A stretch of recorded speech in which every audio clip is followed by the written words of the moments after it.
What's happening, y'all? Yes, indeed. You know how we be doing out here. Good vibes in the atmosphere. Look, kissing babies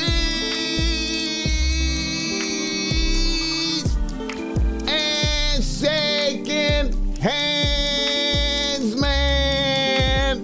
Oh, I'm out here doing. Look, you hear me? What the fuck I got to do out here? Making it black open, and you are now experiencing the world famous BossMack podcast. RNS, y'all. RN motherfucking S. Oh, yes.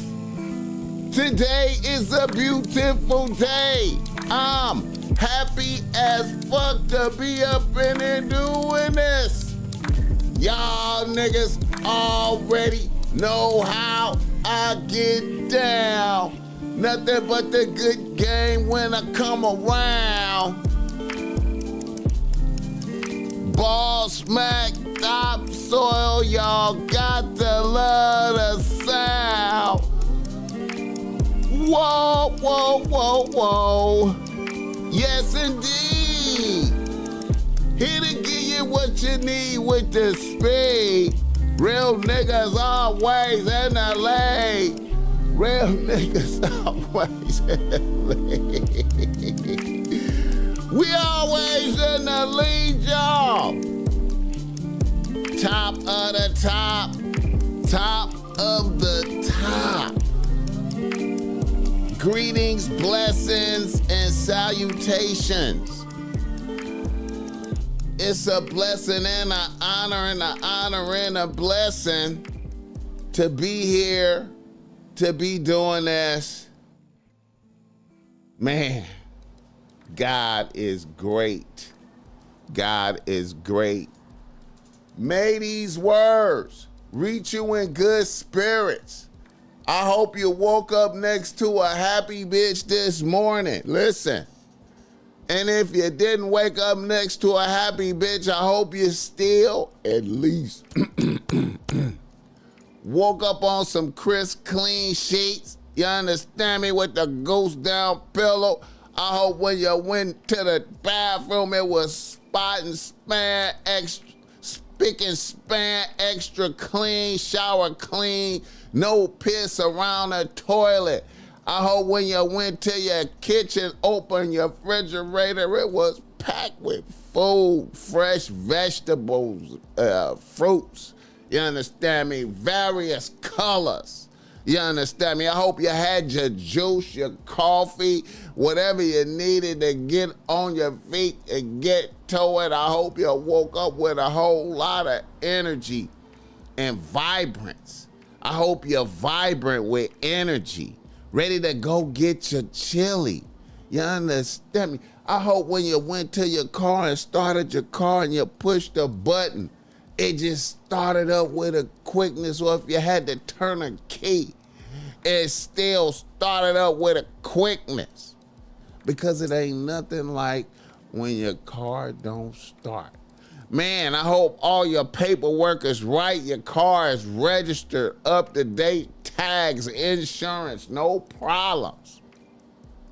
I want the best for you out there, man. I want the best for you, man. I want the best for you. You know what I'm talking about. Happy to be here. Happy to be doing this, man. I be thanking God every day. I be like, thank God for my health. Thank God that I am who I am. You know what I mean? I be like, man, oh shit. I hope y'all had a good weekend. I hope you had a good weekend, man. I hope you had a good... No, it wasn't weekend. I'm tripping, man. I'm tripping. Oh my God. I hope you had a good Tuesday, yesterday. You know what I'm talking about? I'm tripping. Oh man, I be getting crossed up, man. But anyway, man. Shout out to the chat. Shout out to the chat. Red Jet Shell, what the hell? And you know what? You know what? Red Jet Shell, I got you. Hey, I'm gonna put you up in the thing. I ain't switched over my clips yet, but I got you. You understand me? Shout out to Megan Davis, Joe Blast. What's up with it? Tapping in, Ken Folk. I seen you. I dodged the trap.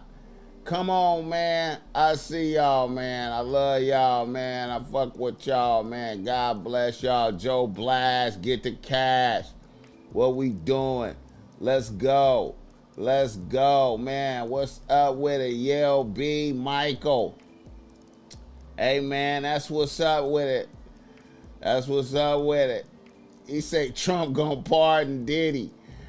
I don't know. It's tricky, man. It's tricky. Shout out Yale B, Preston Taylor, man. I got you on them clips. Preston Taylor, we gonna be getting off some clips. Shout out Michael Bell.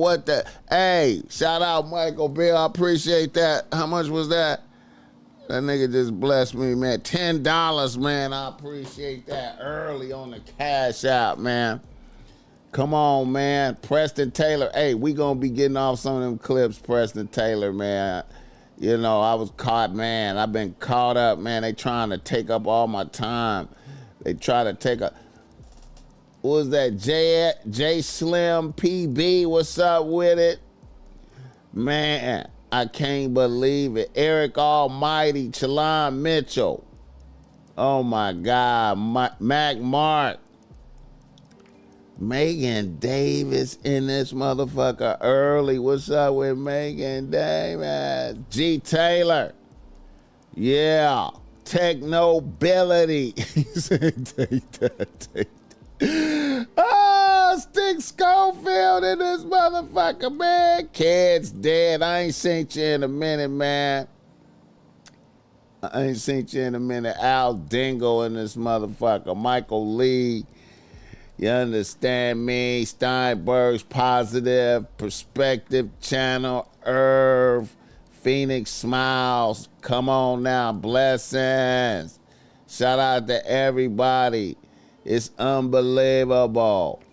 It is unbelievable. We are witnessing history. We are witnessing history today. Right now, we are witnessing history. BossMack, what do you mean we are witnessing history? Bro, you would, man, I am amazed. It's unbelievable. It's unbelievable. We about to watch a billionaire go to prison, man. We about to see a billionaire. We about to see a billionaire go to prison. I can't believe it. I can't believe I'm seeing this. A billionaire is about to go to prison. Hit the like button for this game. Bless that bitch. You see I got on a bless that bitch. You see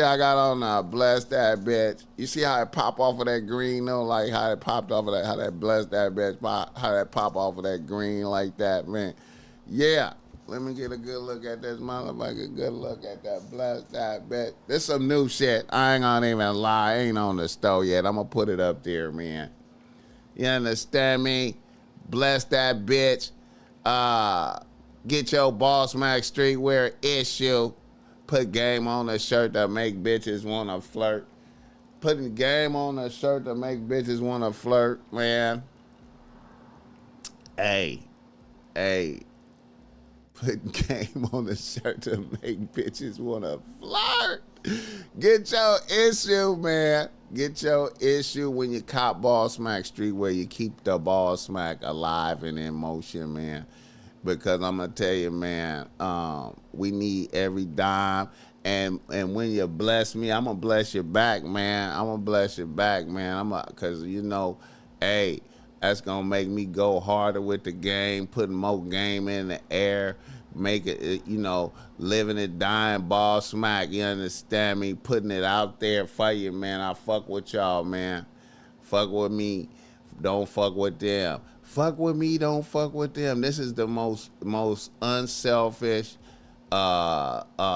functional merch streetwear you ever seen in your life, man. It ain't about me, it's about you. Put this on, and man, like I said, man, bitches is gonna be taking pictures of you, man, stopping you, man, old and young, man, everybody, man, it's gonna move the crowd if that's what you want. You understand me? And then I got my PG shit be popping too, man. They like the PG shit too, man. But this right here, when you rock the BossMack streetwear, man, I'm trying to told you, man. I'm trying to told you, man. It be working. It be working for me. Bitches take pictures of me, and I'm elderly. You understand me? So if you a YN out there, man, oh my God, bro, if you a YN rocking this shit right here, man, I'm telling you, man, it's a sweet, you gonna sweep bitches in. Nigga could be standing next to you with all Balenciaga on, and bitches is gonna see you with this on, and be like, okay, I'm feeling that. They gonna be touched in the mind. Or you could do sour bitch free, or the bitch relax, or God protects me from sour bitches. Any of that shit, man, it work, bro. Like I'm telling you, man, it's a beautiful thing, man. Motherfuckers be calling me talking about, man, a bitch just stopped me. BossMack, a bitch just stopped me. BossMack, I was at the dentist. I went to the dentist, man, and the dentist was on me. The dentist was a bad bitch, and she was on me. BossMack, I was over here and bitches stopped me and was taking pictures, man. I'm not used to that. I'm not used to that. Oh my God, can I take a picture of you right quick, please?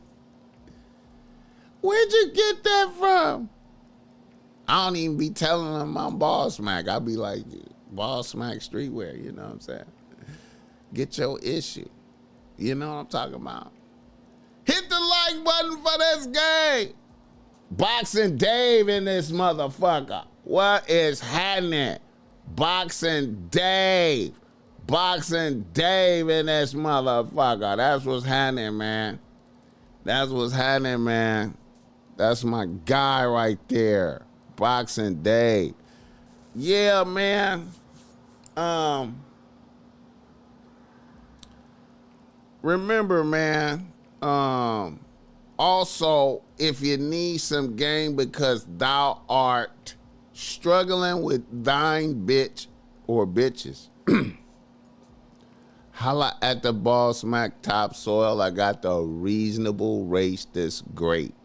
The reasonable race that's great. I love chopping it up with the peoples, man. I love chopping it up with the peoples.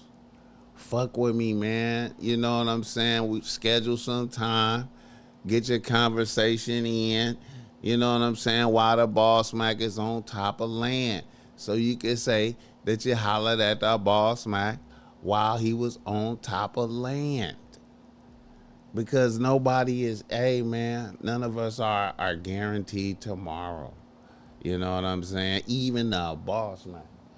And you wanna be able to, you wanna get some of my wisdom while you can. You know what I'm saying? If you need that one-on-one, chop it up, man. Holla at me, man. You know what I'm saying? It's a beautiful thing.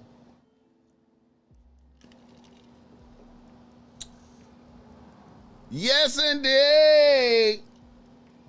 Shout out to the chat, man. Shout out to the chat. It's a lot going on, man. It's a lot going on out there. But The man of the hour is the great Sean Combs, Diddy. Man, they already got guilty. They got guilty verdicts in, man. They struggling over the RICO verdict. And then he already guaranteed prison. Oh my God, I never would have thought I seen it, man. I had him getting out of it, man, but it ain't no getting out of it. And I'm gonna tell you, man, it goes to show you. It goes to show you. You know the BossMack slogan. If you're not thirsty, nothing bad could happen. Nothing bad could happen. Nothing bad could happen.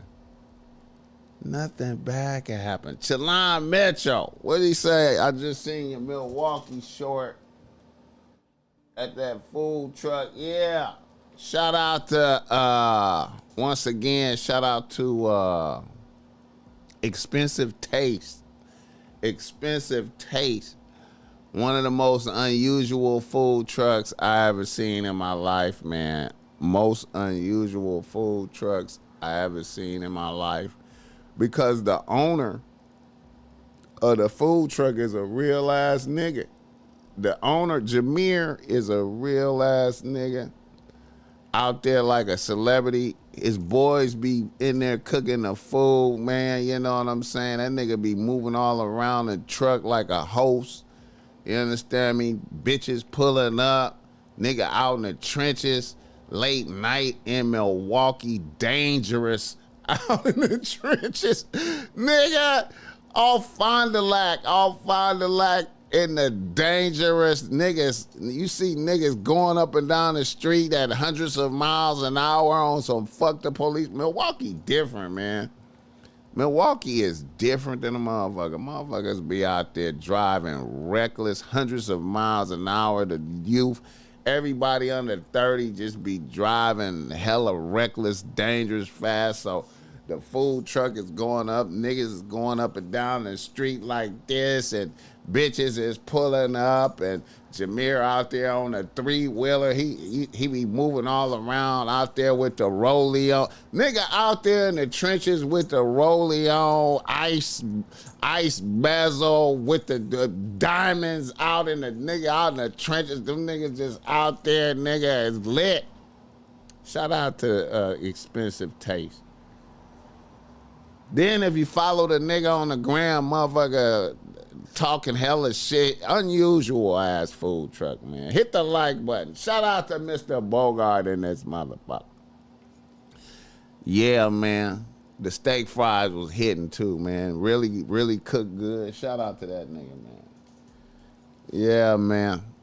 I'm gonna post some of my Juneteenth pictures on my IG page, man. I gotta post my Juneteenth pictures, man. You understand me? But anyway, Diddy guilty, man. Diddy going to prison, man. Man, I knew they was gonna get him on some of them. I had some of them deep in my heart, I knew they had him on a couple of them charges, man, but I thought he was gonna beat it. Big Lou, what it do? What can make you happy can also make you sad. You can have a lot of money and still fail. I'd rather be broke and happy instead of being rich and miserable. God bless all my strong black people hanging. Man, Big Lou, this nigga was a billionaire, though. Like, this nigga wasn't making no more, not putting out no music. How can you start off with Craig Mack and Biggie? How can you start off with Craig Mack and Biggie? You understand me? Total. You understand me? Black Rob, put out a Mace, put out all this good music. And then, you know, you escalate the billionaire status. And you ain't putting out no music.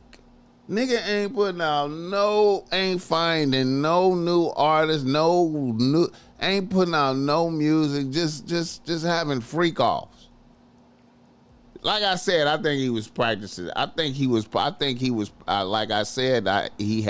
feel like he's practicing sex magic, man, to maintain a wealth. I think he was practicing sex magic. I just think that, man, you can't stop me from thinking like that, man. Aleister Crowley shit.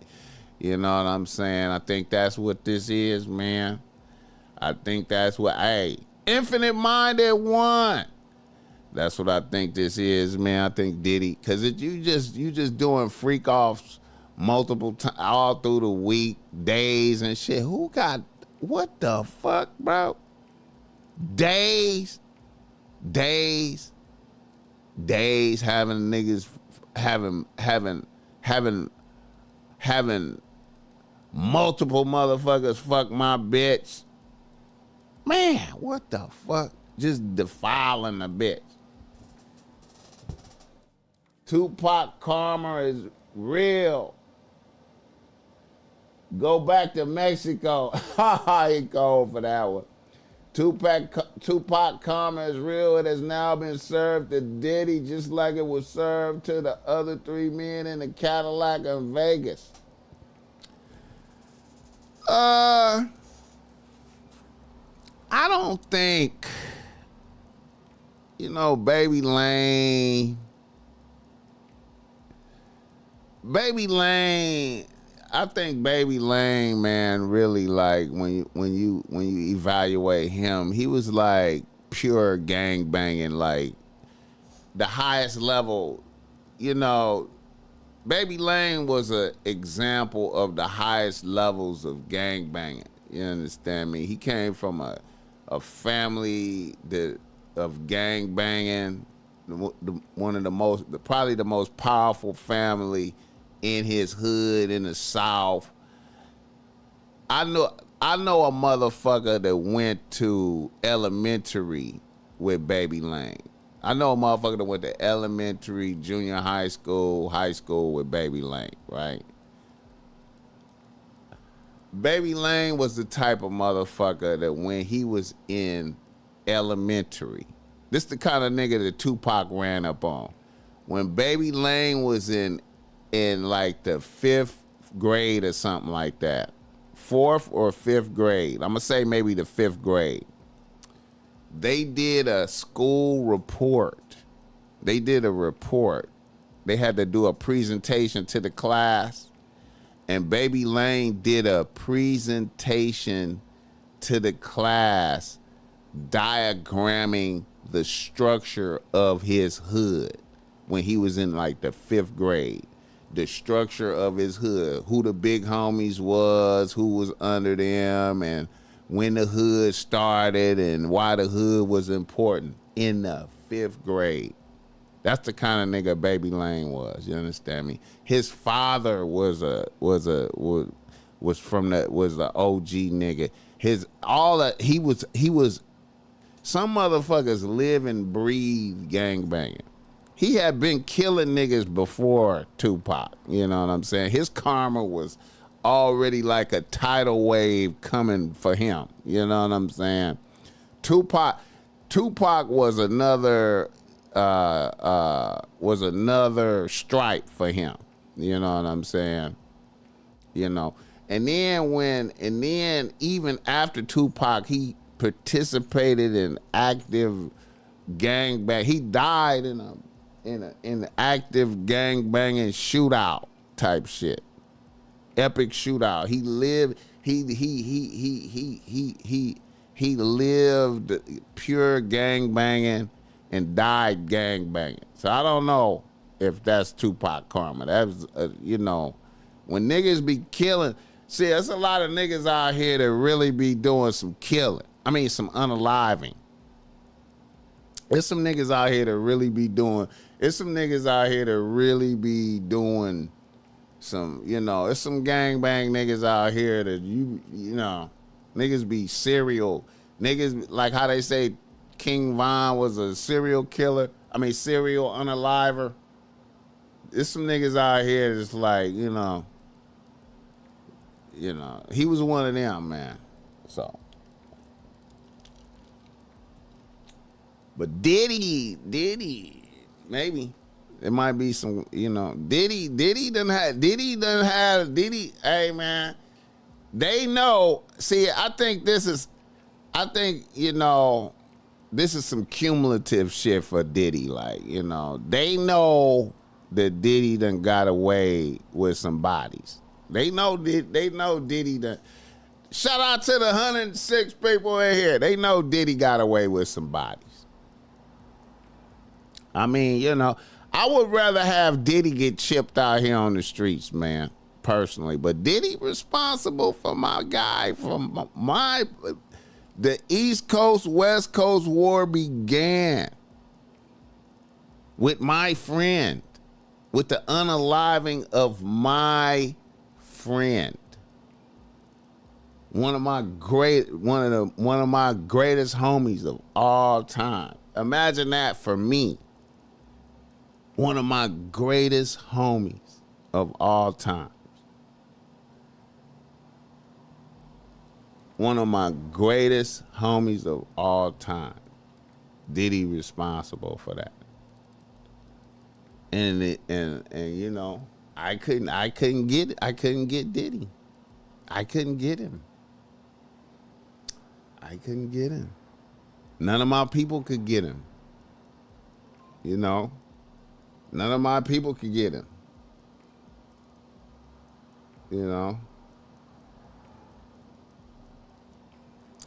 My people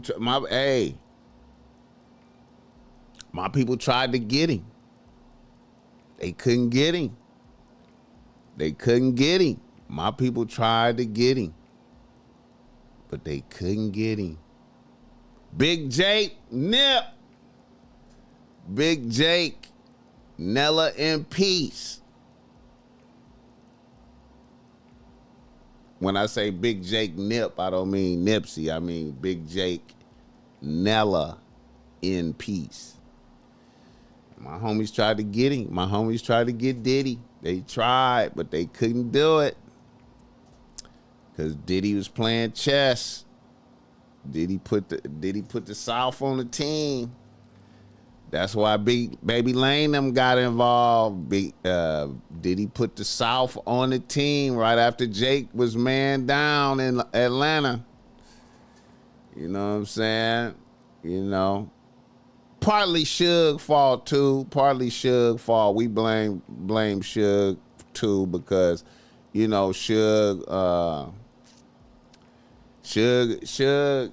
is not a general like that. Suge may have done some gangster things out there, but the New York niggas, that night they had plays in motion. You know what I'm saying? And they ran a cold play and they would have got Suge too if Suge wouldn't have grabbed Diddy. They would have got Suge too that night. You know what I'm saying? Suge lucky he escaped that night. Hit the like button for this guy. So Diddy, man, Diddy. Matter of fact, I go as far as to say Diddy became a gangster with the unaliving of my guy. When Big Jake got knocked down, that's when Diddy became a gangster. You know what I'm saying? In that moment. And I think Diddy is a nigga. Personally, when I review it, they say Diddy following the lineage of his father, but his father was a gangster, moderate gangster, more of like I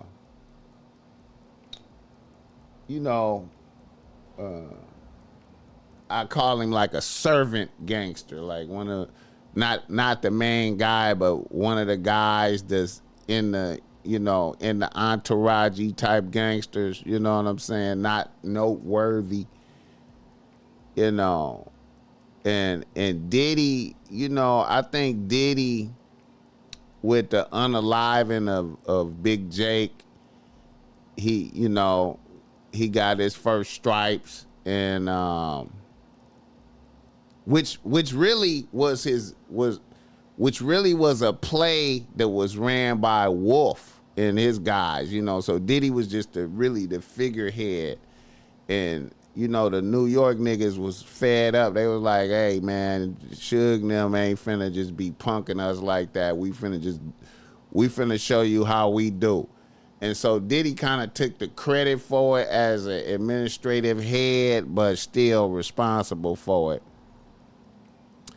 I think Diddy is a nigga that once he dipped his foot into the gangsterism, he began to embellish, and you know, really was one of them that didn't have the savvy, you know, because some niggas, I feel like they dip their foot into the gangsterism and it seemed easy, you know what I'm saying, because they have victories, so many victories early.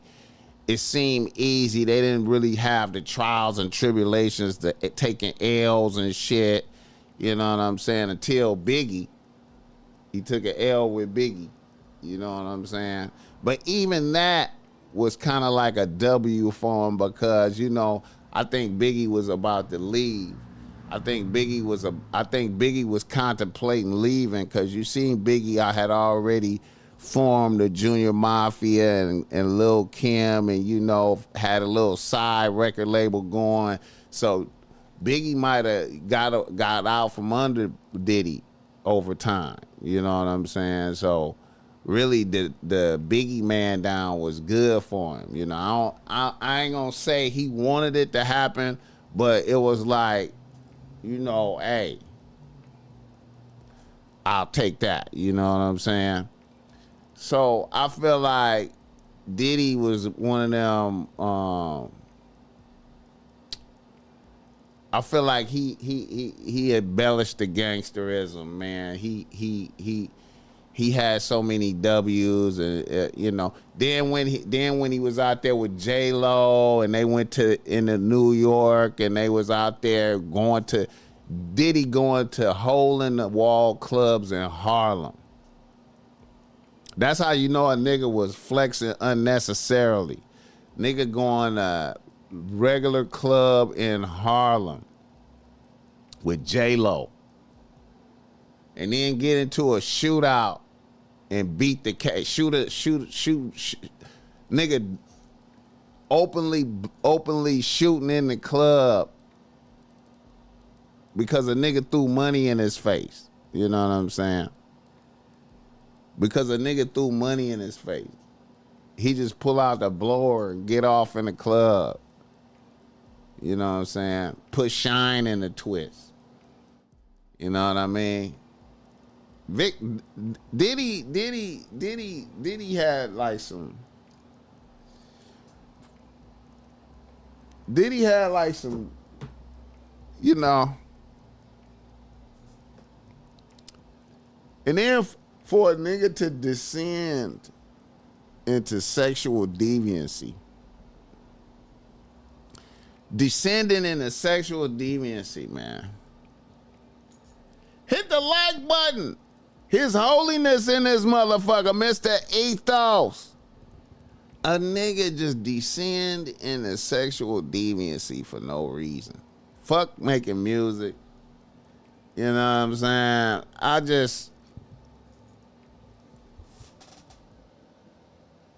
That mixed nut. I was from New York as well, so it's a double win for LA.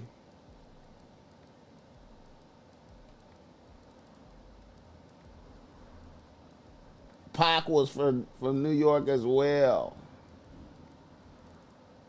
I thought Pac was from Baltimore or some shit. New York Freddie said he was a rat. Possibly. Larry Ford in this motherfucker. That gangster life is fucked up life to live. Yeah, man. I feel like, with the Mall the Master Barber, the club was not in Harlem. Okay, my bad. Red Jet Shell in this motherfucker.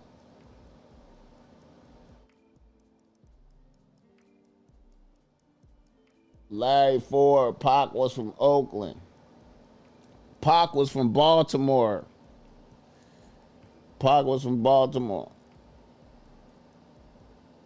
Oh, he was born and raised in Harlem? I thought he was from Baltimore. Free Diddy.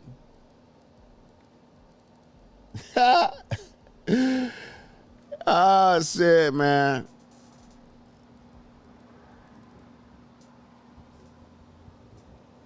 Yeah, I thought he was from Baltimore, man, and then moved to New York or some shit. He moved to Baltimore. Oh, okay. Yeah, I seen him when he was in Marin County, man. That's when I first experienced Tupac, man. When I was in Marin County. I wasn't in Marin County. I take that back. I was in Sonoma County. I was in Rohnert Park, Santa Rosa. I seen him at the Santa Rosa Mall. That's the first time I seen Tupac, was at the Santa Rosa Mall. He had the Kid and Play haircut. My homie was like, yeah, man, that nigga a Black Panther. His mom's is a Black Panther. That's how I heard of Tupac. Cause I was like, I'm finna be a rapper. I had told my homie KP. Shout out to KP. I don't know how that nigga doing. Shout out to KP. We used to be smoking, blowing kush in the morning and shit after we worked at UPS.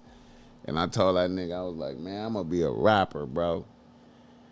And shout out to KP and my nigga Dub. My nigga Dub fuck with Tupac too.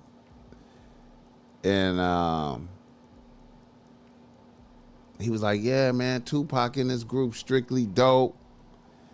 And his mom's was a Black Panther, man. He tight. I was instantly like, oh, I'm tighter than him. Hit the like button for this game.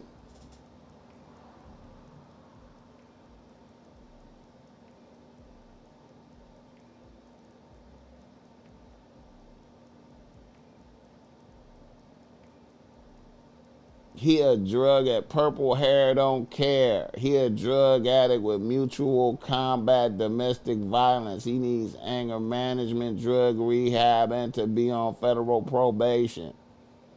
I'm not helping them take the black man money. It's already done. Yep, and then I remember when Tupac was doing the strictly dope shit, and then I remember when he got in digital. And that was a big deal for us. We was like, this nigga is in digital underground. What the fuck? And then I remember we went to a concert in Mountain View at the Mountain View Amphitheater or some shit like that. In Mountain View, it was some shit like the Irvine Spectrum, some shit like that Irvine. Anyway, man, it's a big ass spot in Mountain View, and I remember Public Enemy was on tour. Public Enemy, Big Daddy Kane. It might have been Third Base. Public Enemy, Big Daddy Kane, Third Base, Digital. It might have been somebody else. But I remember Tupac was up there doing a Humpty dance. Digital Underground was doing they was doing a Humpty dance, bro. Nigga, it was straight anarchy in that motherfucker. Do the Humpty Hump, nigga. The whole anarchy in that motherfucker, man. Damn. Tupac was up there doing a Humpty dance. We thought he blew up then. Oh, shit.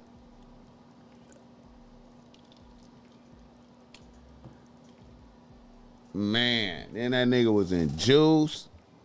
You sound stupid as fuck, Red Jet Shell. You must be trolling. Shock G was from Berkeley. He was. Shock G was from Berkeley.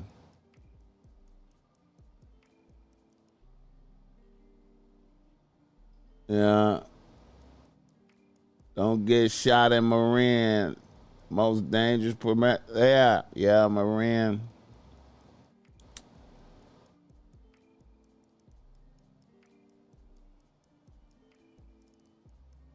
Yeah, man.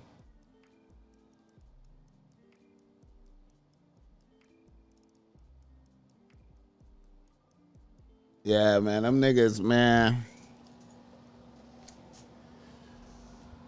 Yeah, them niggas, man. Them niggas crushed that shit at Mountain View, man. But anyway, man, Tupac, man. Shout out Tupac, man. Shout out Tupac. Yeah.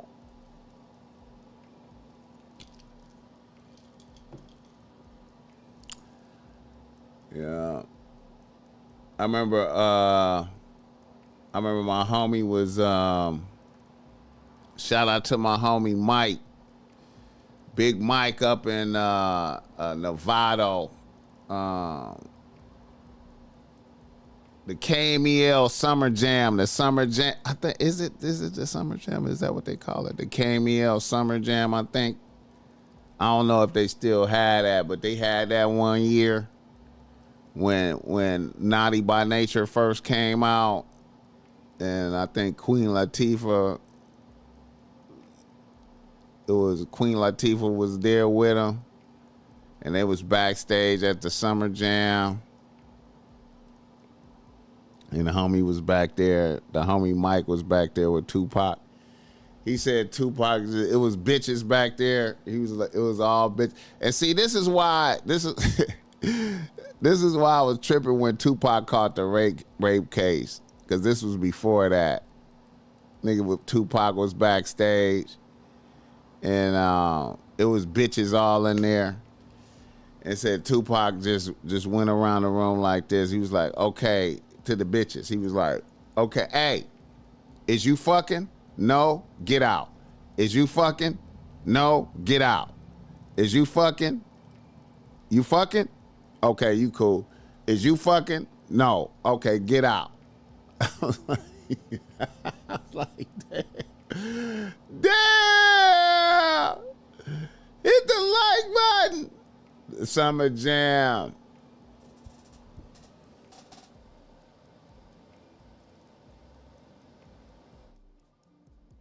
Aquanaut in this motherfucker. I appreciate the $5.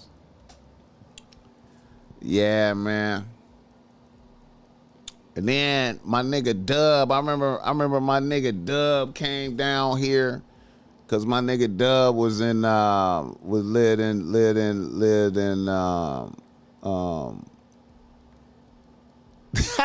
that nigga lived in the wilderness of Petaluma. You know, they got up there by Rona Park. You know, they got Petaluma. They got a city called Petaluma up there. That nigga lived in the wilderness of Petaluma like a motherfucker with an African bitch. I wonder is he still married to her.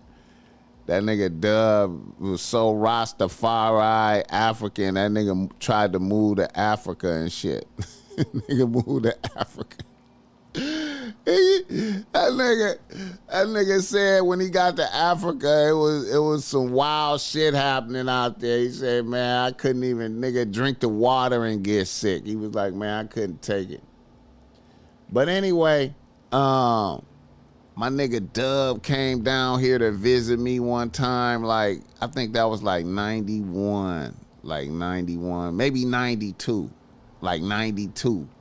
That nigga came down here to visit me. I'm old as hell. Was it 92?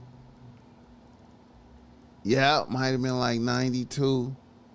I think Tupac was shooting he was shooting that movie. He had just finished shooting. What's that movie? That New York movie he shot. I forgot the name of that movie. What's that gangster movie he shot it where he was an evil nigga in New York and shit, and he was looking like he was. I forgot the name of that. Above the Rim. Above the Rim. He had shot Above the Rim. And we was at this club. It was this club back in the days out here that used to be the mecca for hip hop, called Jamaica House, the Jamaica House in Santa Monica. Me and my nigga Dub was up in there, and that nigga Tupac, we was kicking it with Tupac and shit. And he was talking about that, filming that movie and shit. Not Juice, it was Above the Rim. And that nigga had on them feelers. It was some feelers that was popping back then, man. I had to go get them feelers. I was like, them feelers is hard. Hit the like button for this game. You know, I just be saying that, Mr. Ethos, you know what I'm saying? I just like to get the jump on motherfuckers trying. You know, motherfuckers be calling me old, so I be getting the jump on motherfuckers. King Raven's in this motherfucker. Red Jet, I appreciate that $5. Lake Barrier Summer Jam. Nothing like it. California version of the Freaknik. Did you ever run into Master P when you were out there in the Yay? Funny, Master P and Pac were not both from Cali, but the gang. Now I never seen Master P like that. I never seen that nigga. You know, I never seen that nigga. Those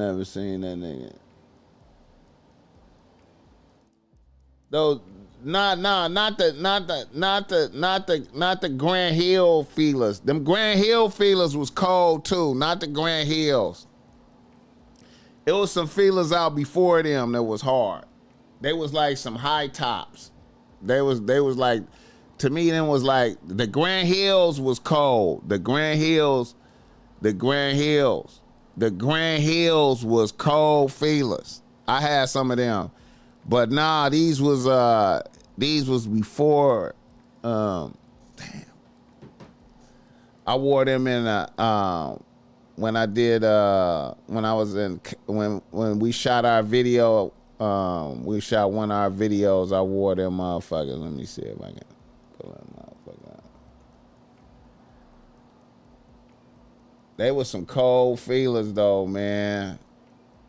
Them motherfuckers, they need to bring them motherfuckers back out, man. The Grand Hills was cold too, though. I ain't gonna lie.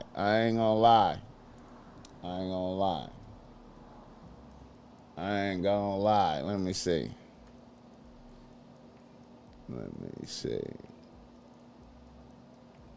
Okay. Y'all don't laugh, but this was a I'm finna play our video right quick that we had back in the days, man. Let me see.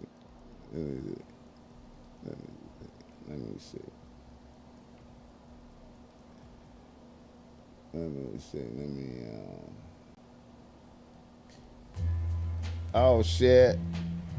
That shit started. Wait a minute, let me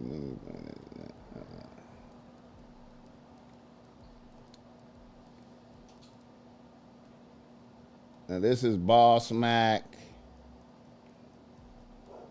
in 1992 right here, man. This is 19. Oh shit. Okay. BossMack 1992 right here. Let me see.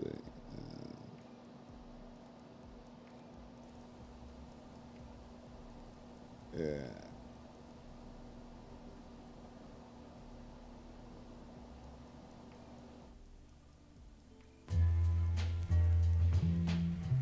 Okay. Right now we on Rosecrans.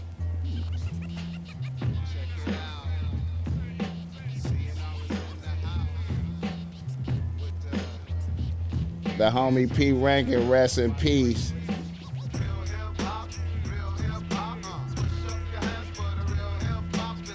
This like 92. This is behind the casino in Compton. We behind the casino in Compton.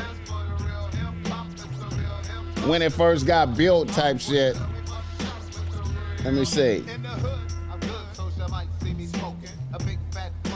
That's back when we was wearing the elf hats. You see the guy on the elf hat right there. We used to be wearing the elf hats and shit. Look at the elf hats.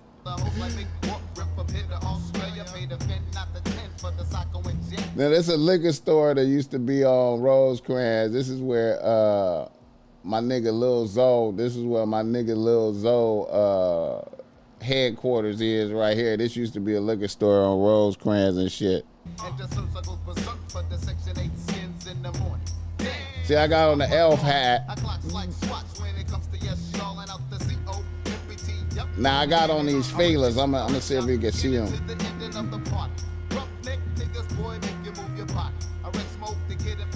Okay, we on Manchester and shit.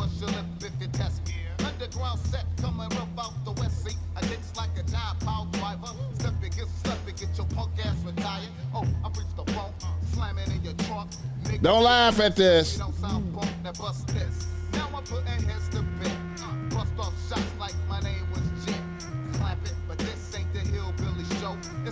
Let me see it now. You see that at Compton Courthouse right there.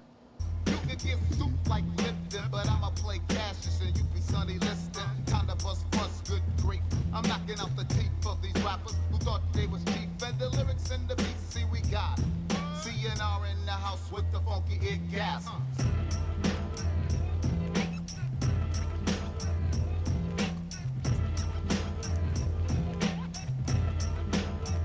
Okay, let me see. Now that's them feelers right there.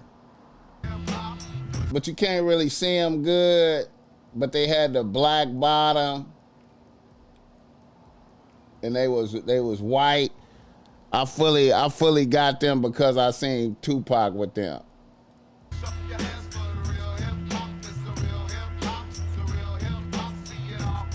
That's my homie LG right there.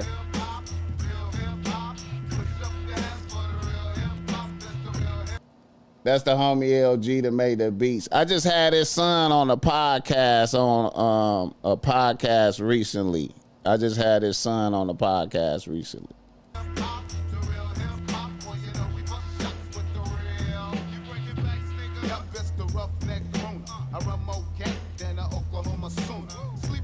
Now see right here, we in front of the Campanella Park sign. We in front of the Campanella Park sign right here.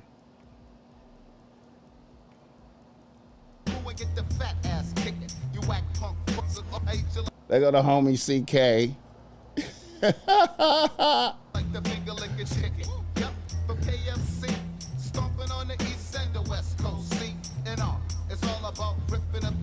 Niggas got on the elf hats. Give me the microphone, boy, you bluff. Puffing and puffing on the mic, saying nothing. Clear the stage area, time for the crusher. I swing it like, you know, Tupac used to be out there with the elf hat on and shit. You understand me? They got a homie. These is niggas that'll never be on camera. This is my nigga Rody Tootie right here. We in Campanella Park. This nigga right here. This nigga right here will never ever be. This nigga doing life right here. That's my nigga. This Harry O nephew right here, Weege. Rest in peace to my nigga P. Rankin. This nigga, you know, rest in peace to P. Rankin and shit.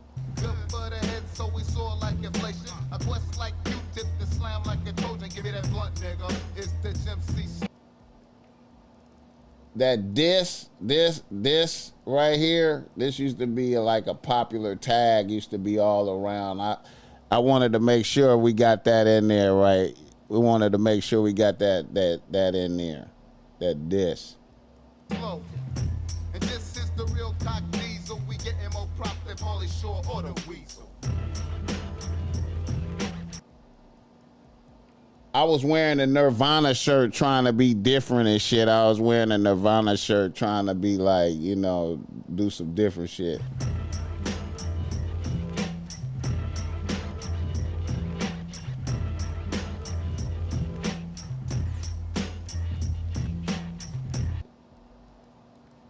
And then I was trying to be reading this comic book, this Brother Man comic book, because that's a black comic book and shit. You know what I'm saying? Trying to be reading that.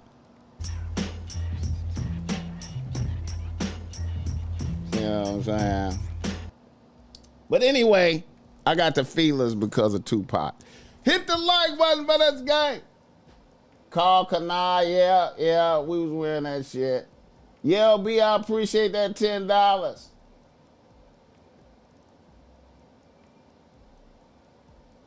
Yeah, man. I was trying to be different, man. Tupac and MC Bree, yeah. Yeah, represented the Oklahoma Sooners, yeah. Baggy clothes, yeah. Yeah.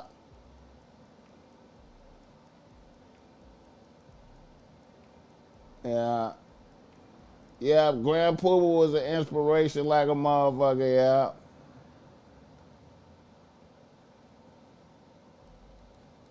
Yeah, they played it on BET. We hosted BET.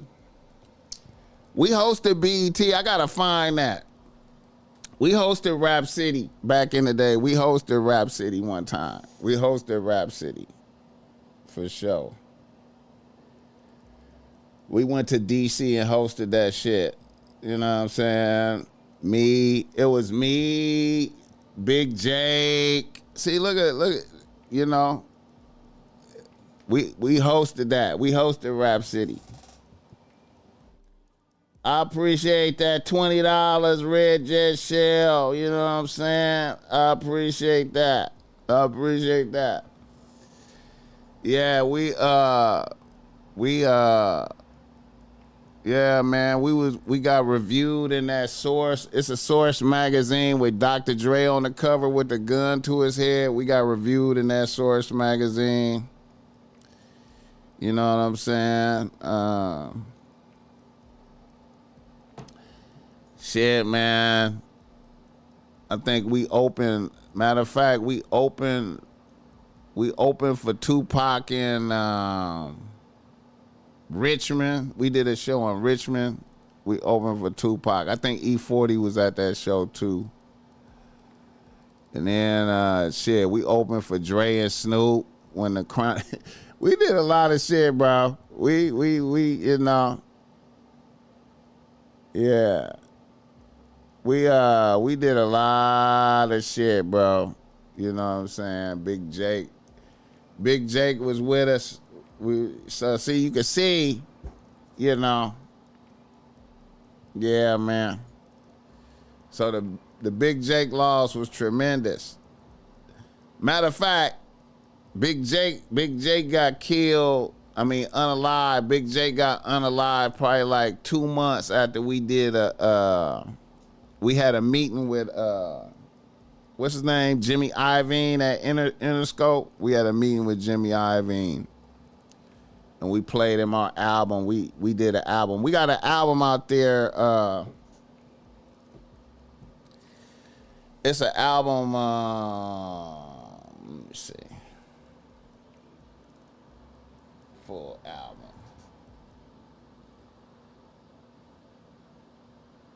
Let me see.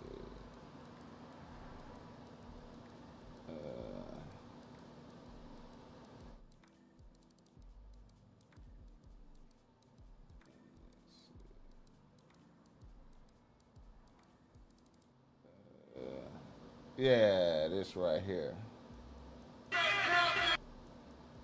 Wait, no, that's not it.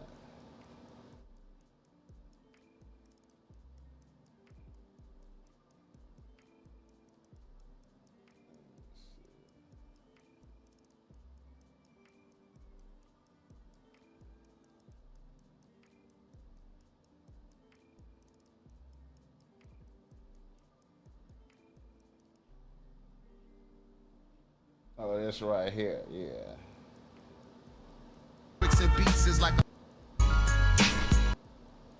This right here. This album right here. This is an album we did after we did our EP. You see, it's called the Big Jake Files. You know what I'm saying? That's Big Jake right there. And you know what I'm saying? We released this. This we played this for Jimmy Iovine and he shot it down. He was like, hell no, y'all ain't got no hits. And then he told me, he was like, man, we finna put out this Me Against the World. But, you know, it's all good.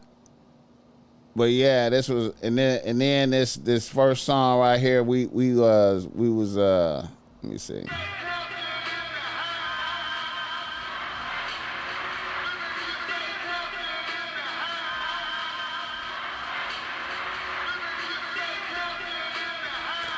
That little sample right there is taken from when we did a show at Centennial. It was us, DJ Quick, Second to None, and I think Cam. Tupac was supposed to be there, but he didn't come. Jake was hot.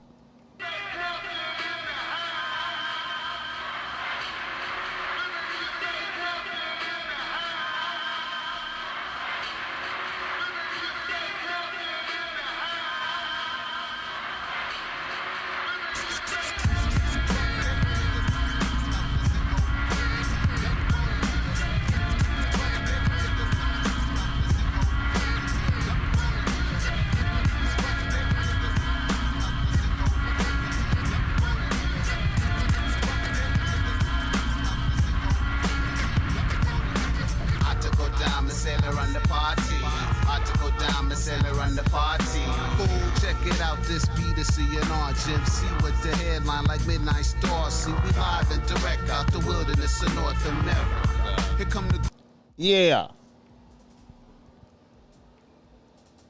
Facts not fiction in this motherfucker. What's up with it? Yeah, I'm gonna release this bucket hat, bro. Yeah, I'm gonna release this bucket hat for sure. I'm gonna release it for sure. But yeah, this Big Jake Files right here, you know. And that's on YouTube if you want to hear it, you know what I'm saying? Yeah. Mac, why were you unable to sustain the longevity? Why were you unable to sustain? Because I went broke. I went broke. I wasn't making no money. And I descended into like after Big J got killed, I just became a criminal. Yeah, he said getting his Q-tip on. Yeah, I was on some Q-tip shit. I say I was like a negative Q-tip, kind of like. He said release some of the elf hats too. I gotta, you know what? They kind of coming back though. The elf hats kind of coming back though a little bit. The elf hat's kind of coming back. Make that black and make that black and pink tee into a Extreme Poultry 2 hoodie. For sure. I was gonna do that. I had meant to do that. That was already kind of like in motion. I had just lagged on that. Yeah, I'm gonna do that. Yeah.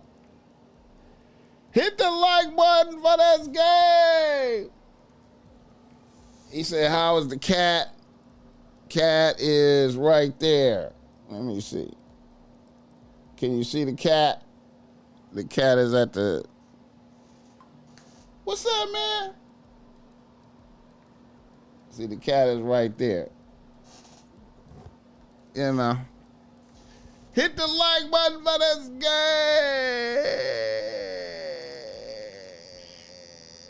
game.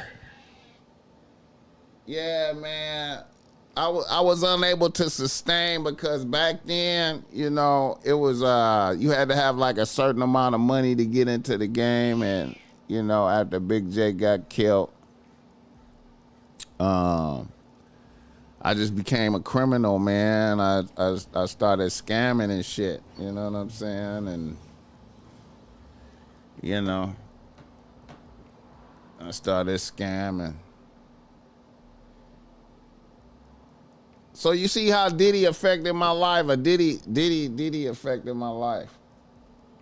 Diddy really affected my life, man. Looping this all the way back around to Diddy. Can you dig it? Hit the like button for this game. Let me see. Yeah, man. It's been a journey, man, for the BossMack, man. It's been a journey. It's been a journey, man. Oh, yeah. How many times a day how many times do I feed this little bitch? I just keep the cat food bowl loaded, man. The cat be punking me, man. I just keep it loaded till it go empty. You know, I just keep it loaded till it go empty. And then, you know, I might let it be empty for a while until she come in here and be talking shit to me, you know what I'm saying? And then I go ahead and put some more in there and she just fat, you know what I'm saying? You know, she just fat. The cat is fat. What are your favorite kicks, Converse or Nike? I don't even fuck with Nike Cortez like that. You know what I'm saying? I don't fuck with Nike Cortez. You know, them is gangster shoes. You know what I'm saying? Them is gang member shoes right there. Even though they crispy, you know what I'm saying? But I don't fuck with Nike Cortez like that. I used to way back in the days when they first came out. You know what I'm saying? Because another thing is I was the first person. I know this for a fact. I was the first person in my neighborhood to wear Nikes. Let that be known. I was the first person in my neighborhood to wear Nikes. How many people can say that? I was the first person in Nella, in Campanella Park, to wear Nikes. I think in Compton. I think I'm going to say whole Compton. The entire city of Compton, I think I was the first person to wear Nikes. And the reason why I know that is because Nike used to be like a skateboard shoe, strictly. Nikes used to be strictly worn by niggas who rode skateboards. There wasn't nobody riding skateboards in Compton but us first. We was riding skateboards first in the apartments that I grew up in. We was the first. We was going to the skate park. This was 77, nigga. And to prove what I'm saying, my foot, I had the first pair of Nikes, and I put my foot in some wet concrete, and my footprint is in my apartments in the concrete in Nikes. You know what I'm saying? The bottom of Nikes used to look like a certain type of way. It used to be a certain type of way, the bottom of Nikes. And my footprint is in my apartments in the concrete, and it's still there from when I was in the I think I was in the 5th grade. Hit the like button for this guy. All right. I know I'm coming with historical shit. Diddy going to prison is making me come out with historical shit. All the histories. The histories. The histories like a motherfucker. Anyway, how did I get on that? I forgot how I got there. Anyway, shout out to Diddy going to prison. Another nigga in the nose. I wanted to put this up, man, because you know, I don't know if we saw if I discussed this with the people. It's the if I discussed this with the people. I forgot to bring this up. A little while ago, I forgot to cover this. This right here, man, I forgot to cover this. The president of France. The president of France. Who is that? Funky Fresh Enterprise. What's up with it? Did you go to Dodger baseball game this year? Nah, I got to. I still gotta go. I gotta go to. I got that on my must-do list. Going to the game. Yeah, I'm going to the game and get some content. Eat me a hot dog, and I'm gonna do all what you're supposed to do out there. I'm gonna do it all. I'm going. You know what I'm saying? I'm gonna do all I'm supposed to do. But yeah, man, shout out to the president of France. The president of France. The president of France. His bitch is 24 years older than him. And she was I guess she was like a PDF file. She started fucking with him when he was 15. She started fucking with him when she was 15, and she cheated on her husband with him, and then she married him. But the word on the street, they trying to say, yep, she was his teacher.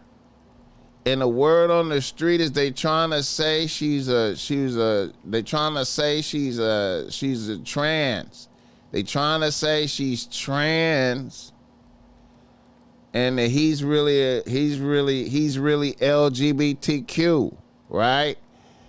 And if that's so, that will be right in line with the Marquise de Sade, because you know Marquise de Sade is from France, and you know what I'm saying. The Marquise de Sade, they had episodes like that in that book where where the man and the woman, trade places, and the woman act like the man and the man act like the woman, and But France, man, you know what I'm saying? And see the work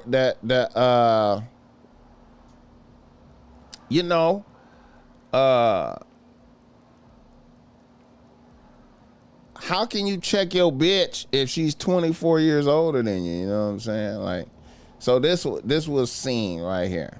It's the shove being seen around the world.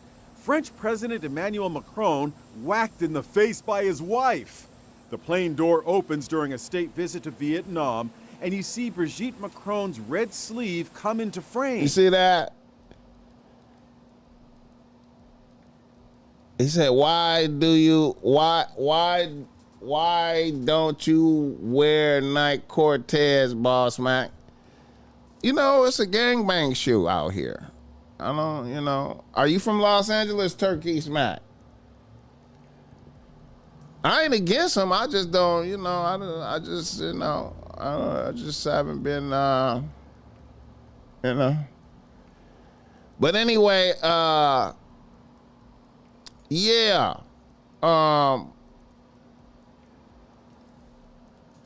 The French president, bitch slapped him.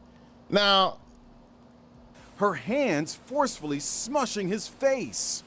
He seems stunned, then awkwardly waves when he realizes cameras are rolling.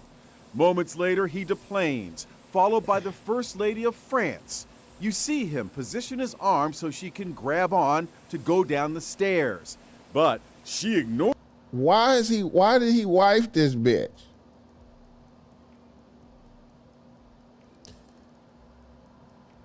And now see, this happened like about a month ago, right? This happened a month ago. See, you can't be, I know Vladimir, countries like Russia and Vladimir is laughing at this shit. See, Vladimir probably would have slapped the shit out of this bitch on TV type shit. You know what I'm saying? But this is old, right? But the fact that this happened, right? This happened, you know what I'm saying? And then that happened. And then Candace Owens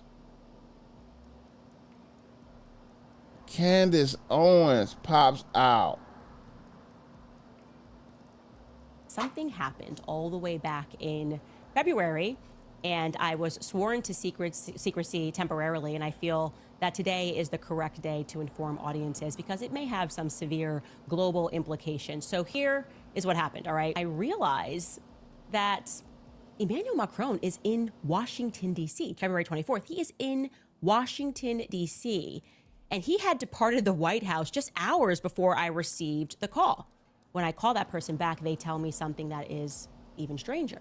Emmanuel Macron is holding up negotiations to end the Russian and Ukrainian war unless you stop speaking about his wife. And I'm just going, what? Can you imagine that?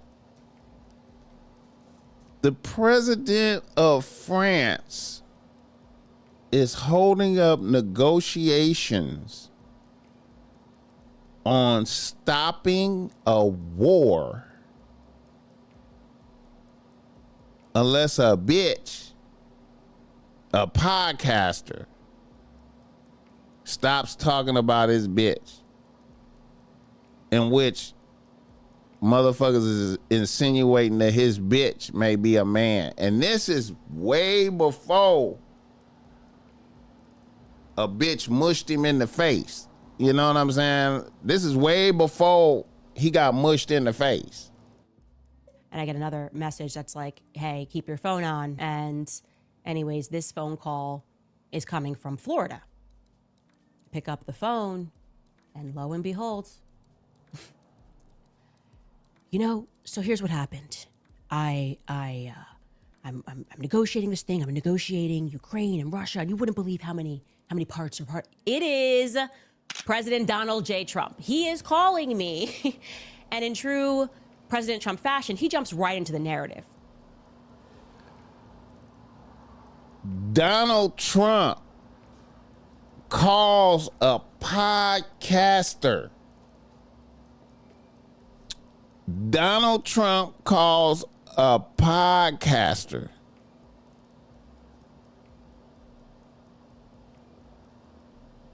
to stop talking about the president of France's bitch. The president of France. The president of France.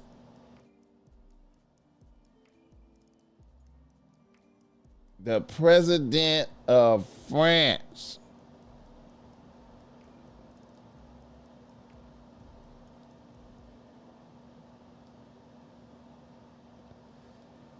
The president of France.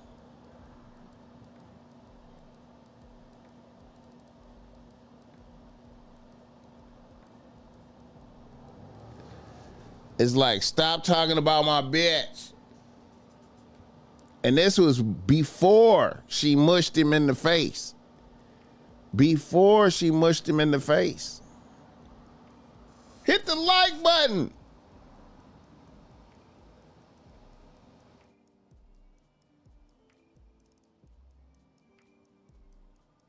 Having paper doesn't make you an alpha or a real man. Hey man, I feel like if you can't check your bitch, how can you run a country, man? How can you be an effective leader if you can't check your bitch? I don't trust you if you can't check your bitch. Yeah, podcasts is man, when you got the president calling a podcaster to tell her to stop talking down. Stop talking about the president of France's bitch. The president of France just asked me to tell you to stop talking. He holding up he holding up negotiations for stopping a war. And I know Vladimir Putin probably heard that and was like, what? Wait a minute, what? You worried about a bitch? And we at war? You want what? Hit the like button for this game. Oh, man. Shout out to the podcast game, bro. Shout out to the greatness of the podcast game, man. Shout out to the greatness of the podcast game. If she had that much pull, she would be a part of the Trump thing. Nah, I don't know. I don't know, man. I don't know about that. I don't know about that. Jeff Bezos is a nerd, facts. But he be lifting weights. BossMack, what do you think about Jeff Bezos marrying Lauren Sanchez? Word is she washed up 304 that used to date Tony Gonzalez from the Falcons, numerous dudes. Bezos, hey man, listen, man. Hey man, listen.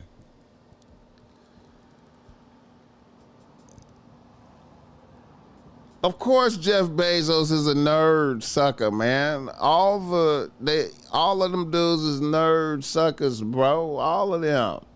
You know what I'm saying?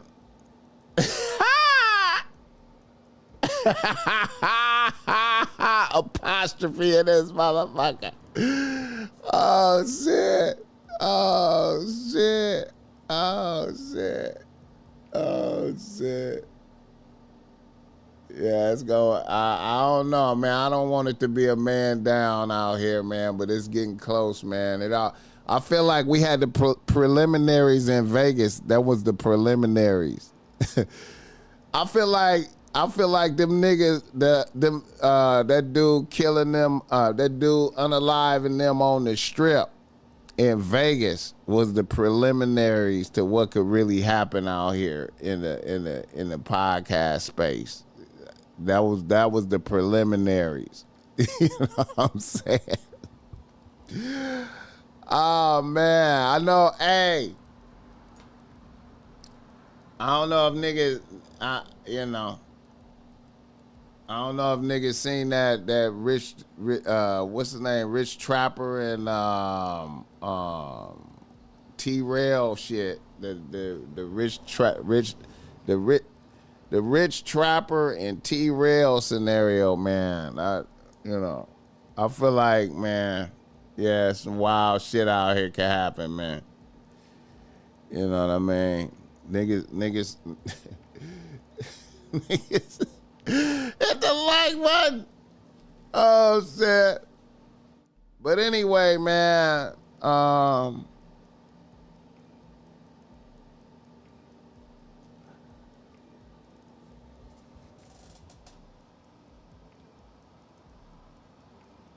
2025 is the year of the rich lame.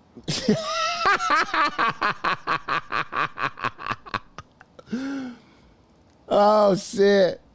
Shannon Sharp, Diddy. Oh, man. The president of France holding up holding up negotiations for stopping a war because he want a podcaster to stop talking about his bitch. He gotta sit down. Y'all gotta read. Them podcast streets is wild, bro. We need you over on Back on Fig. I'ma holler at them. Man, I'm too old to be on Back on Fig, bro. I'm too elderly to be on there, man. That's young nigga atmosphere. You know what I'm saying? But shout out to them though. Shout out to Smack. You feel me? Smack came and blessed us. You know, Smack was on here. You know what I'm saying? Yeah, man. Jeff Bezos is hey, man. You know, Jeff Bezos, hey, man. Elon, Jeff Bezos, Mark Zuckerberg, all of them, man. I can see the suckerism in them.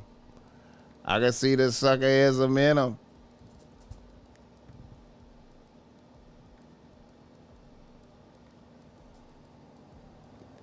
I can see the suckerism in them. Diddy coming home. We having a 4th of July freak off. Nah, it's already, hey man, it's already guilty pleas. They always trying to lynch the black man. And see, you know what? And that's why I'm mad. I'm mad at Diddy. I'm mad at Diddy. Even though Diddy had my people's chip, you know what I'm saying? I'm mad at Diddy for not being more sagacious and savvy out here, man. I feel like Diddy need, man. If you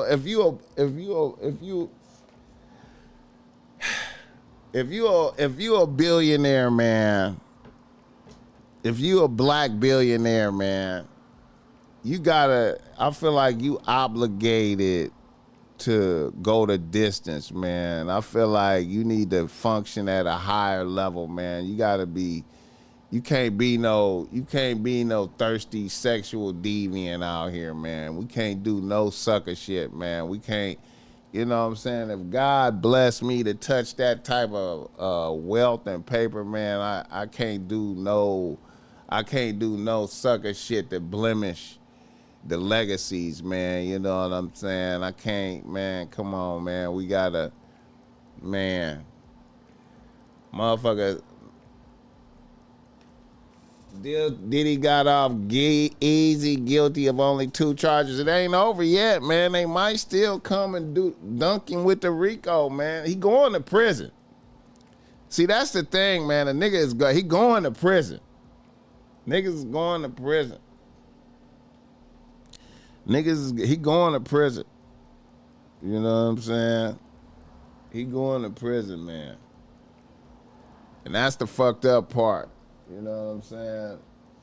You know, that's the fucked up part. You know. Bezos' ex-wife got billions. Yup. I forgot to speak on that. Yeah. He got rid of it. He didn't want a square bitch. He wanted a realer bitch. You know what I'm saying? But Jeff Bezos will have you killed out here, man. I done seen Jeff Bezos out on the street chilling. Jeff Bezos will be outside chilling with a couple killers with him. You know what I'm saying? Jeff Bezos be taking I think Jeff Bezos be off the what's that testosterone. Jeff Bezos be taking testosterone and lifting weights and all type of shit, man. He out there like he tough. He beat the Rico boss, man. They just delivered the verdict. Okay, that's what's up. He just breathed the. Okay, verdict in. Okay, my bad. Let me check. Okay, that's what's up. So they're probably gonna give him like about 5 years.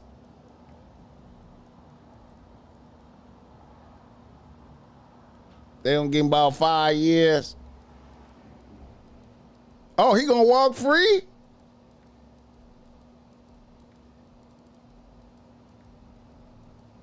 He acquitted of the most serious charges.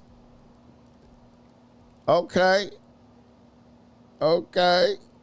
let's see right quick, man. That courtroom. So you have a camera that is not quite a head-on, but it does give you the perspective of what it looks like from sort of the front of the room. Right. So when I was sitting in the courtroom, you see the profile and you're in the back. So but you're seeing Combs, you're seeing the attorneys, you can't see the jurors, of course. Right.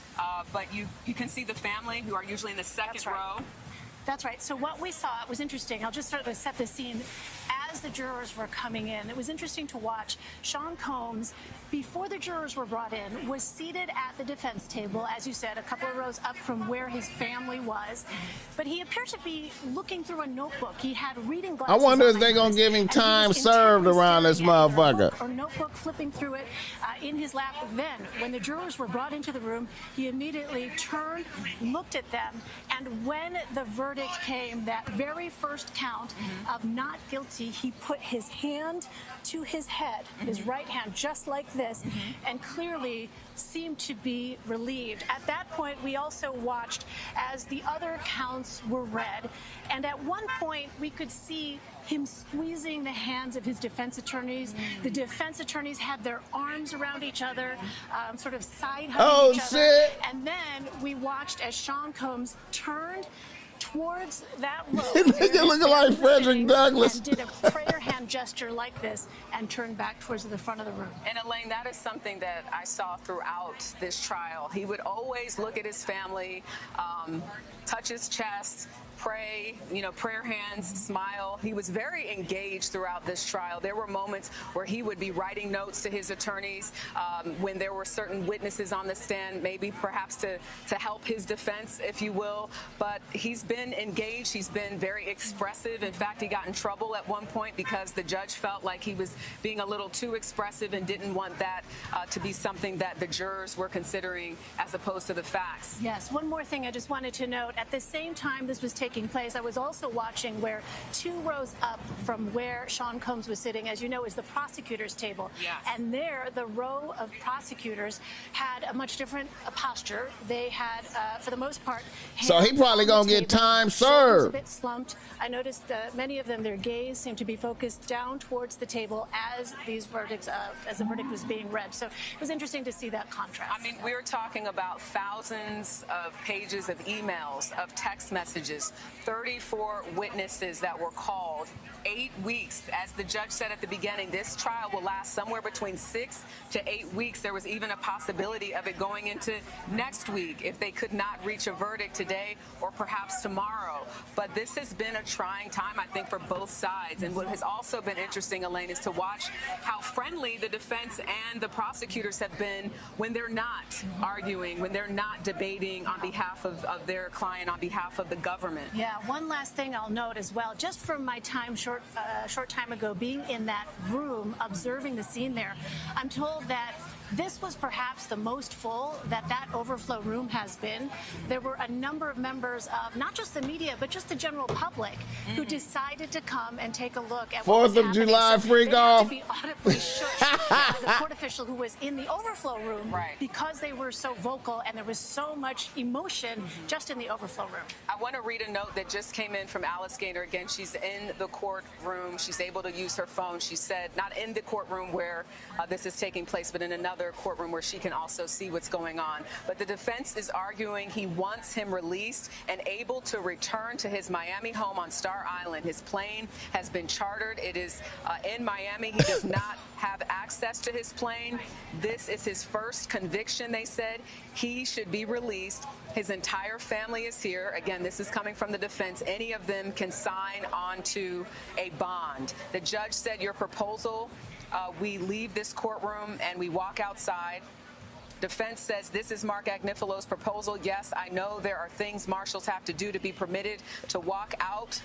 But they're proposing for him to leave now. Judge says application is for $1 million bond secured by 3 people. Defense says that's correct. Judge says he has relinquished his passport, asking the question. Defense says we'll give him pre-trial services. We want him to be able to go to Florida, Los Angeles, and New York. The government, to be expected, opposes this application. Remember, Sean Combs was arrested back in September of 2024 and has been behind bars ever since because he was denied bail a couple of times when trying to be with his family, when trying to wait until the trial as to whether or not he would be behind bars. A question that I'm unclear of, and maybe Caroline Polisi could answer this, because he does have the conviction on the Mann Act for both Cassie. Excuse me. I just want to make sure I get that right. For Cassie Ventura, how does that work? Because he was found guilty, and will he really be able to leave, as the defense is suggesting he should be able to? Drika, I'll pick that up right there and bring it to Caroline. As Drika pointed out, Caroline, Mr. Combs has been in custody since 2024. I see a bank of microphones being set up, cameras being set up. Someone's going to address the public here. Are we living in a world where Sean Combs himself could quickly walk through those doors, or is this application for his release going to take a while? It will take a while if he is released. So, as Jerika noted, he's been incarcerated pending the outcome of this trial, and any time he's spent behind bars would count towards any potential sentencing. If he had been charged merely with those 2 Mann Act violations, he would have been out on bond pending this trial. So I think that there is a good argument to be made that perhaps he should, as they noted, go to pretrial services, work out an issue, work out conditions on how he can, travel and or where he can be. It's not a crazy application. So, but yeah, he would have to go through certain, the question by the judge you're asking me for him to walk out here now was, I think, a bit sarcastic, because there does have to be some procedures involved. But I don't know if the judge will grant bail. I think that would be a good indicator on how you might see the sentencing go. This sentencing is really up in the air. He has no prior offenses, which puts him in the lowest category for calculating those guidelines. What you'll see is each side proposing a sentence based on those guidelines. Pretrial services will do an interview. They will assess sort of mitigating and aggravating factors. I'm sure the defense will argue a lot of mitigating factors, including he may have been addicted to drugs. Demon home! Should be a mitigating factor. This is not necessarily, again, in the heartland of a Mann Act violation. The jury has adjudicated him not guilty of force, fraud, or coercion, so they can argue that there wasn't force, fraud, or coercion involved in the transportation to engage in prostitution. So I do think we will get some jail time here, but that does not necessarily mean that he should remain in jail pending sentencing. Caroline, the money and power, the reality of money and power has hung around this case, and there's reference in this argument from Mr. Combs' lawyers about his plane Diddy could drop a new album. Miami. They seem pretty optimistic that if he doesn't get out today, as you say, because there's a process, it's going to be happening soon. Do you think their optimism is well-founded? I think it's founded. As I said before, this is a huge win for the defense. There is an argument to be made. Look, he's been acquitted of the most serious charges, one of which included witness tampering. And that was a big, remember, for the bond hearing, a big argument that the government made to keep him behind bars was this potential for witness tampering. He said, Kid Cudi better take the bus. On this case, he's not going to tamper with any witnesses. I think the defense does have a strong argument to let him out pending the sentencing. And sentencing is going to, they'll set a date for sentencing. It's going to be, a big deal in terms of what the government is asking for. But, I think the government has to have their tail between their legs. This is just a huge loss for them. They went out on a limb. and the jury, saw it the way the defense saw it, which is that this is a domestic violence case. Time These are served and isolated house incidents arrest. of a personal Yeah. nature. It's personal drug use. It's not Time a served. conspiracy. So I think we'll likely see him get out pretty soon. Caroline, thank you very much. I want to go back to Jerika. Jerika, I understand you have more color from inside the courtroom from Alice. In reference to that exact question that I had, the government is saying that Combs committed a litany of crimes, even when he was in incarceration, that he should not be freed until sentencing. They said the convictions here and standards suggest, Your Honor, should be detaining him until sentencing.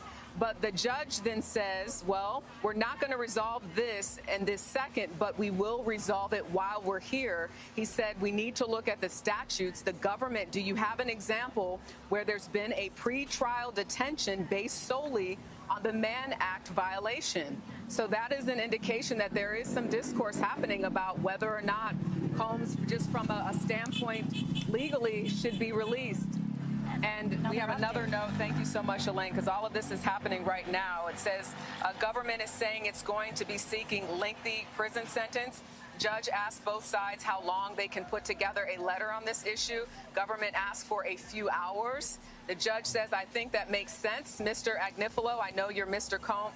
I know Mr. Combs does not want to go back to the MDC, the detention center where he's been held since September. Combs shakes his head no and raises his prayer hands. Judge says we'll convene in the afternoon. We are adjourned until then. I will notify parties. So essentially the government is saying, give us time to put together our proposal, and then we can make a decision about whether or not he should be free. So will Sean Combs walk out of the federal courthouse today? That is the question. And we, of course, will continue to follow it to see what happens. But that sounds like it's a possibility. Wow. Every hour that he remains in custody must be agonizing for him. All eyes on me, part two. Levinson, constitutional law scholar, professor at Loyola Marymount.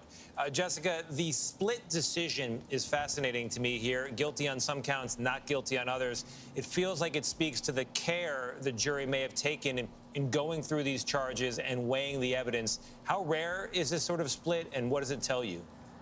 Not, and it tells me that jurors do exactly what you just said. I'm going to pick up on that word. They use care. That when they go back into that box and they start, or into that room and they start deliberating, that they take their jobs very seriously. Tony, you and I always have conversations on big, high-profile cases. How can you get a fair jury in this case? How can you get a fair trial?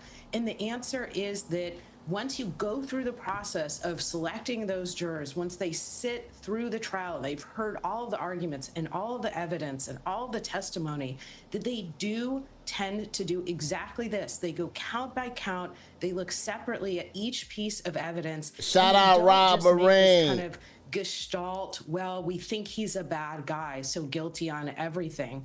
So I think that we should have faith in I don't see why he might as well get time served. We often see guilty on some, not guilty on others, or they can't reach a verdict on other counts because, again, jurors do take their jobs very seriously, once, particularly in a criminal case that's this of this magnitude, where they know that potentially somebody could be in prison for the rest of his life. You know, Jessica, human nature being what it is, if you put yourself in the shoes of Mr. Combs, all of these months incarcerated, all these months in custody, waiting for a result, now he has it. These final hours must be so hard to process. Oh, absolutely. And I mean, we have so much reporting from big, high-profile criminal cases and the types that, frankly, we don't talk about, the types that don't make the news, where it's just agony at the end when the jury's deliberating, when your fate, and truly the question of whether or not you will ever see the light of day is in the hands of those 12 jurors. And we had a little sense of what was going on yesterday, where they were able to reach a verdict on some of the counts.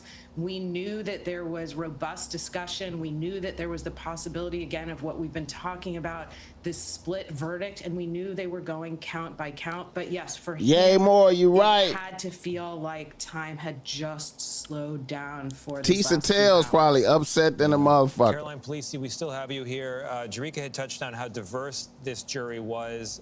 What does that tell you about the result, and any other color from inside those deliberations? Yeah, look, I personally am going to be fascinated if any news outlets can get any of those jurors to give interviews. I think likely we will get that. And then, you know, jury deliberations are secret for a reason, and they're sacrosanct. We want them to be able to engage in robust discussions. But we got a little bit of color based on some of those notes. Remember that first day, there was a note saying that there was one juror who could not follow the judge's instructions. Somehow they got over that. We never know how. I would like to understand how they got over that. Additionally, at the end of the day yesterday, they said there were some jurors with, quote, unpersuadable views on this case. Now, facts apostrophe facts. Hour that it took to deliberate this morning to persuade those jurors. So I think those are the types of things that certainly in all the cases I try, whether win or lose, you want to contact that jury. You want to see what resonated with them. You want to see, you know, how they evaluated the credibility of those witnesses and see just what may have been weighing for their decision.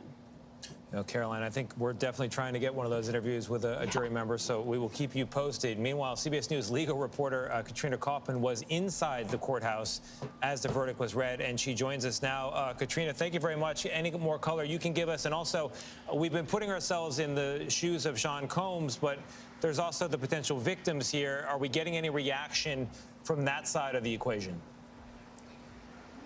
Well, I just stepped out of the courtroom, but I can tell you that Sean Combs was elated by this verdict. Even though he was found guilty on 2 counts, these are the lesser of the charges. They both carry a maximum of 10 years in prison.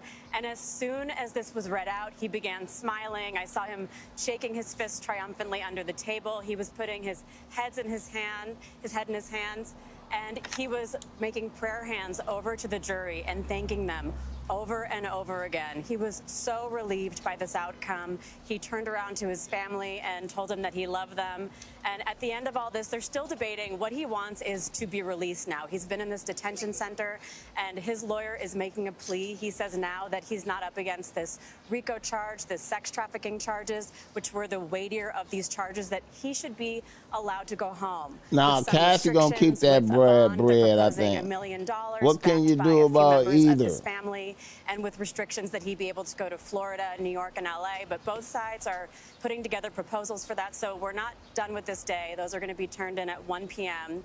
But when Sean Combs left that courtroom, he turned around to his family, and there was cheering, there was clapping. He was hugging all of his attorneys. He was telling everyone he loved them. He had led them in a prayer this morning, actually, where he blessed the hearts of the jurors and where he prayed for this not guilty verdict. And he was absolutely triumphant when he left that courtroom today. Katrina Kaufman for us with the perspective inside the courtroom. Let's go back to Jerika Duncan, who's been our correspondent on this from the very beginning of the trial. And Jerika, I understand he's still going to the pen. Inside the courtroom in regards to potential prison sentence. I feel like they want to give him. I feel like they want him to sit down for at least a year or something. But Katrina Kaufman did a great job because she's also been inside that courtroom just about every single day. Actually, she has been inside the courtroom every single day. Alice Gaynor, actually sent out a note saying that Combs turned around, kneeled down on the ground, and put his hands on his chair and prayed. As Katrina mentioned, just the fact that the courtroom erupted with cheering and applause and whistling. We know that I believe 6 of his 7 children are in that courtroom right now. We've been told that there will likely be a comment. But to your point, Tony, there are a number of people who've been part of this process who do not feel vindicated at this hour, who do feel like the justice system let them down. So it'll be interesting to hear what Doug Wigdorf perhaps has to say about the reaction from Cassie Ventura. I don't think he can sue. after she spent 4 days on that witness He got stand, convicted of some shit. talked about why it was important for her to get her truth out. But again, we'll wait to see what happens. But we are expecting the family could come out here at any moment. And of course, we'll bring that to you. As you noted, there's podiums set up. So whether that is from the government's position or the defense, we expect to hear from some people later today. But Jerika, regarding the sentencing, this has still got to be a high-stakes, intense moment for Mr. Combs and all his family as well. We have this note here from Alice, I believe, inside the courtroom. The government still intends to seek what they call a lengthy prison sentence. Do I have that right? Yes, that's it. That's correct. I mean, they've been fighting this case. I mean, Maureen Comey was very clear about the law, about challenges throughout this trial, and I think at least that they 1 see year. this as Yeah, that's their what I'm best thinking. effort to see to it that he does serve the most maximum time allowed, which I believe is 10 years under the Mann Act. And whether that would be served concurrently or consecutively, I'm not clear on that. That's right, KT. They're going to Yeah. fight to try to make sure that he does not walk out of this courthouse, that he is not a free man. And that's really what it comes down to from the government's position. Jerika, thank you very much. Jessica, I want to go back to you on this question of the judge's discretion here. The defense said in these final moments inside the courtroom that Mr. Combs has been given his life back by this jury. But that may not be completely true, because this judge will hear arguments and be in a position to put a sentence down that is, if the government gets its way, quite lengthy. Well, that's right. And we don't know exactly what quite lengthy means. Of course, we have up to 10 years here, and I suspect that the He'll be in prosecution the is going to ask studio for something in above 2 the weeks. midline, above 5 years. I don't know, Obviously, man. The defense will be saying no time, that he's had pre-trial detention for years now, that this is more than enough. He's more than served his time. And so what typically will happen is there's a little bit more time between the verdict and the sentencing. Of course, now we have a split decision. We have a conviction on the less serious charges where, again, to remind everybody, it is possible, it is within the judge's discretion to say no prison time whatsoever. So what's the judge going to consider? Very briefly, as Caroline said, aggravating and mitigating factors. Is this a first-time offense? Yes. And the judge will essentially decide what is in the interest of justice. Is it possible that we have an interview from Sean Combs, sitting on a beach? The judge is his frat brother. Oh, wow. I think that is possible. Is it also possible that he's sentenced to at least a number of months in prison? Absolutely. And let's remember, even though today is a significant win for the defense, there are still 2 convictions on 2 federal crimes. This is not a full vindication of Sean Combs. And nobody wants to be on the receiving end of a jury unanimously concluding, again, that he did commit these 2 federal crimes. Jessica, thank you. Let's go back to Katrina Kaufman, who's outside the courthouse. And Katrina, I understand you've had some contact with Mr. Combs' defense team. What did you learn? So I left the courtroom with Mark Agnifilo. He is the lead attorney for Sean Combs, the one who gave that closing argument for the defense. As we walked out of the courtroom, he cried out really loudly, "Holy," an expletive I can't say on television. We then rode the elevator together, and he told me, in 35 years, I've never felt like I feel right now. I'm relieved that I'm not miserable, he said. I think they were bracing themselves, especially after yesterday, where the jury had made a decision on 4 of these counts, but not RICO. I think they were very concerned. Also, just to add a little bit on your conversation you were having, the prosecution said in court they are seeking a maximum of 20 years because there's a 10-year max for each of those transportation and prostitution charges. They also raised the fact that the sex and the drugs, all of these acts. They seeking 20 years. Come on, man. Conduct, even though he ultimately wasn't committed for it, is related to these transportation charges, to those convictions. They also pointed out that while he was under investigation and knew he was under investigation, he was continuing to commit crimes. And this is something that the defense has not argued against. They admitted to certain acts of violence, to certain conduct. So the prosecution is absolutely gunning for the max here. But Sean Combs also, when that verdict came in, he turned around to his family and he mouthed to them, "I'm coming home." So he is very hopeful that he's getting out of that detention center soon. Big TJ. Really interesting stuff. Thank you very much. What's wrong with these people? I mean, there's always something about this, and I have the stuff I hear is wicked. I thought I was a freak. They got me beat by a large margin. The rapper was found guilty of transportation to engage in prostitution, but he was acquitted on the more serious charges of racketeering, conspiracy. I feel like he gonna get at least a year, bro. This verdict. He gonna have to go to prison, face man. Prison time. Our coverage will continue on They're going to give him at least a year. Your local news, and of course tonight on the CBS Evening News. Then at 9 Eastern on CBS News 24/7, there will be a 1-hour special. Sean Diddy. I feel like they're going to give him at least a year, man. They're going to give him at least a year, man. And that'll be, you know, if he did get a year, he gonna be cool with that. It'd be a light year. That should, you know what I'm saying? Let me see. Let's see what Tisa say. I know there's a prostitution.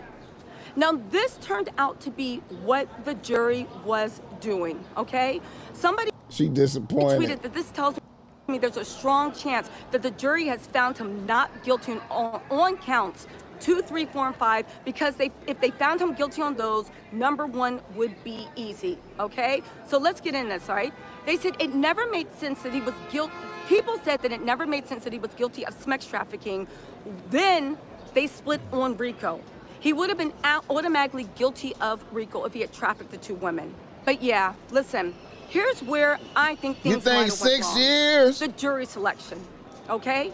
It should have been younger people on that jury and way more women. Of course, an older male jury. You think they're gonna give him 6 years? I think about a year, man. I think a year, maybe 2. If you know, maybe 2. Indictment without first actually uncovering his full criminal enterprise. Instead of taking the usually 2 years of investigation, an actual huge racketeering enterprise, they did an only quick few months before they started bringing stuff to the grand jury. Let me just say this for anybody asking. I stand 100% down on what I thought and what I felt about Diddy. I do think that this was a miscarriage of justice. I think that the jurors are ignorant. I think the people that supported, well, not the jurors, but the people that support Diddy were ignorant, and I think the jury made the wrong call. And I stand 10 toes down on that. I hope the prosecution does appeal, okay? Now get this, the investigation, okay? There were no wiretaps or phone warrants. The investigation, this bitch, or she no disappointed. investigating, or maybe there is about the people around him. Again, we can talk about the investigation. We know that Damian Lewis had to leave. We knew they did the best they could. But again, let's not act like Diddy did not have a lock on anything and everybody, okay? Again, the claim of Jane, we have to argue, as a victim on the prosecution's side, knowing full well. You could hear the hate in a bitch. You could hear the disappointment and hate in a bitch. Oh man. Oh shit.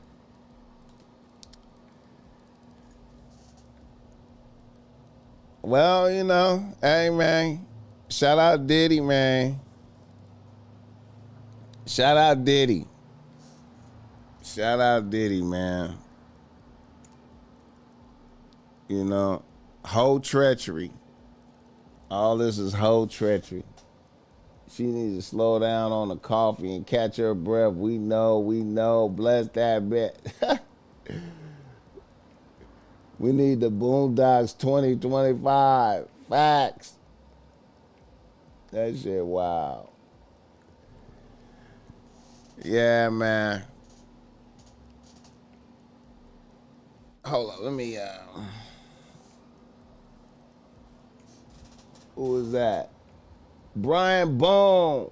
I appreciate that $20, dude. Basically got caught in a prostitution sting. Time serving probation, I say. Mark my words. Yeah, I can see that. I can see that. I can see that. I can see that. That's a possibility. Or maximum a year or two. Maximum a year or two. And that would be on the strength of them investing all this time and shit. Diddy endorsed Joe Biden's presidency. The judge presiding over the case was appointed by Biden. That's positive. Trump for the save. Maybe.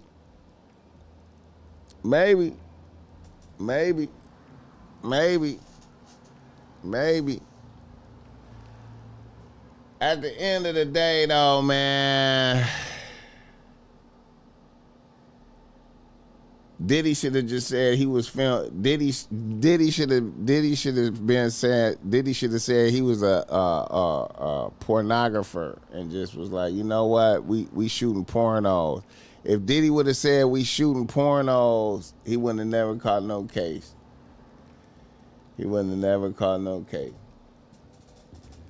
Demetrius Rousseau in the building. Lewis 1122 say he was gonna free him. Say Donald was gonna free him. I don't know. Possible. Hit the like button for this game. Let me see.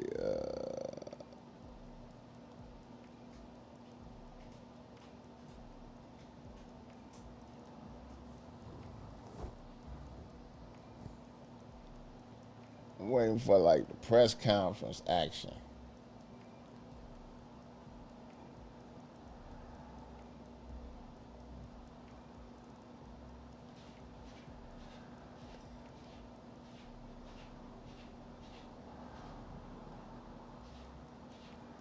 And sex trafficking. He turned to his family and he said, "I'm coming home, baby." And there were loud cheers and applauses in the courtroom. He said, "I'm coming home, baby." To support him almost every single day of this trial. They actually just walked out of the golden doors of this federal courthouse here in Lower Manhattan just a couple of minutes ago. And there are a lot, you can't see now because there's a bus here, but there are a lot of supporters here out here for him. Of course, people who also weren't so happy about this verdict. There's a lot of bloggers that have been covering this trial since day one, as well as all the media. We have been out here for almost 2 months at this point.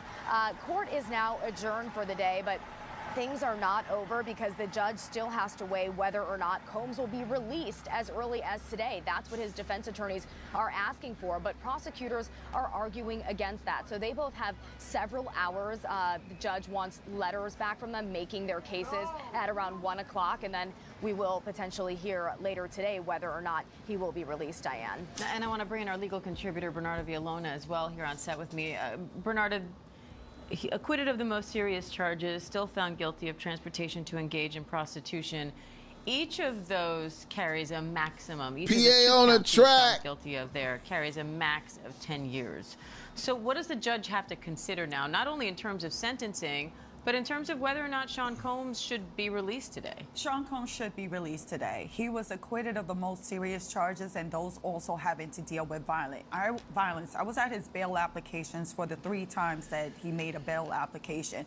And the huge sticking point by the prosecution, by the government, is the violence itself, and that he was intimidating witnesses and still in contact and breaking the rules while he was in custody. Now at this moment, those were allegations. Now a jury of his peers has spoken and has found him not guilty. So those are no longer allegations. So he should be freed. In terms of what the judge is going to consider is, 1, that he was acquitted. 2, that the sentence that he is facing, there is not a mandatory minimum. So technically the judge can even sentence him to probation or to time served.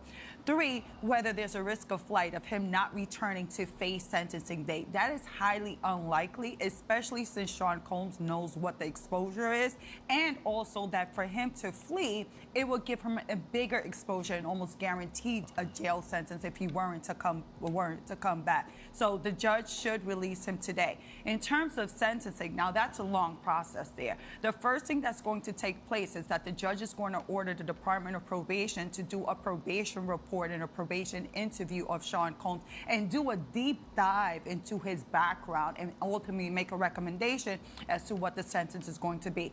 Best believe that that intercontinental video is going to come back into light when it comes to sentencing, because the judge can take into account criminal acts that he wasn't convicted of when determining a sentence, a just sentence for Sean Combs. But given that he has a lack of criminal record in terms of something serious, it's highly likely that the judge will give him something in relation as to time served, or maybe just a few more months in terms of being incarcerated, since he was found guilty of 2 counts that technically can run consecutive. Now, the prosecution's already said they're going to be seeking a severe sentence here, or a significant sentence. What do you think that means in terms of what they're going to at least try for? Oh, I wouldn't be surprised if the prosecution doesn't ask for the max and asks for the sentences to be consecutive. Just 20 years. Watch for Clone Combs. Because it's 10 years max. Bloggers, they hating on the P-casters. Run consecutive. The prosecution is going to name out that, look, when it came to transportation to engage in prostitution, we're not talking about just 1 instance or 2 instances. During their closing arguments, they put up a photograph of 27 men that were actually trafficked as a result of doing these freak-offs and these hotel nights. So the prosecution is going to try to seek the maximum amount of sentence and also include those acts that he was found not guilty of in terms of that intercontinental video, and get statements from Jane and Cassie in order to try to move this judge to try to get the maximum sentence, which again is highly unlikely. Bernardo, the defense argued throughout that all of the sexual encounters in this case were consensual. Does the fact that the jury found him not guilty of sex trafficking mean they agreed with that? Time to celebrate. Bust out that baby oil. The prosecution has to prove this case beyond a reasonable doubt.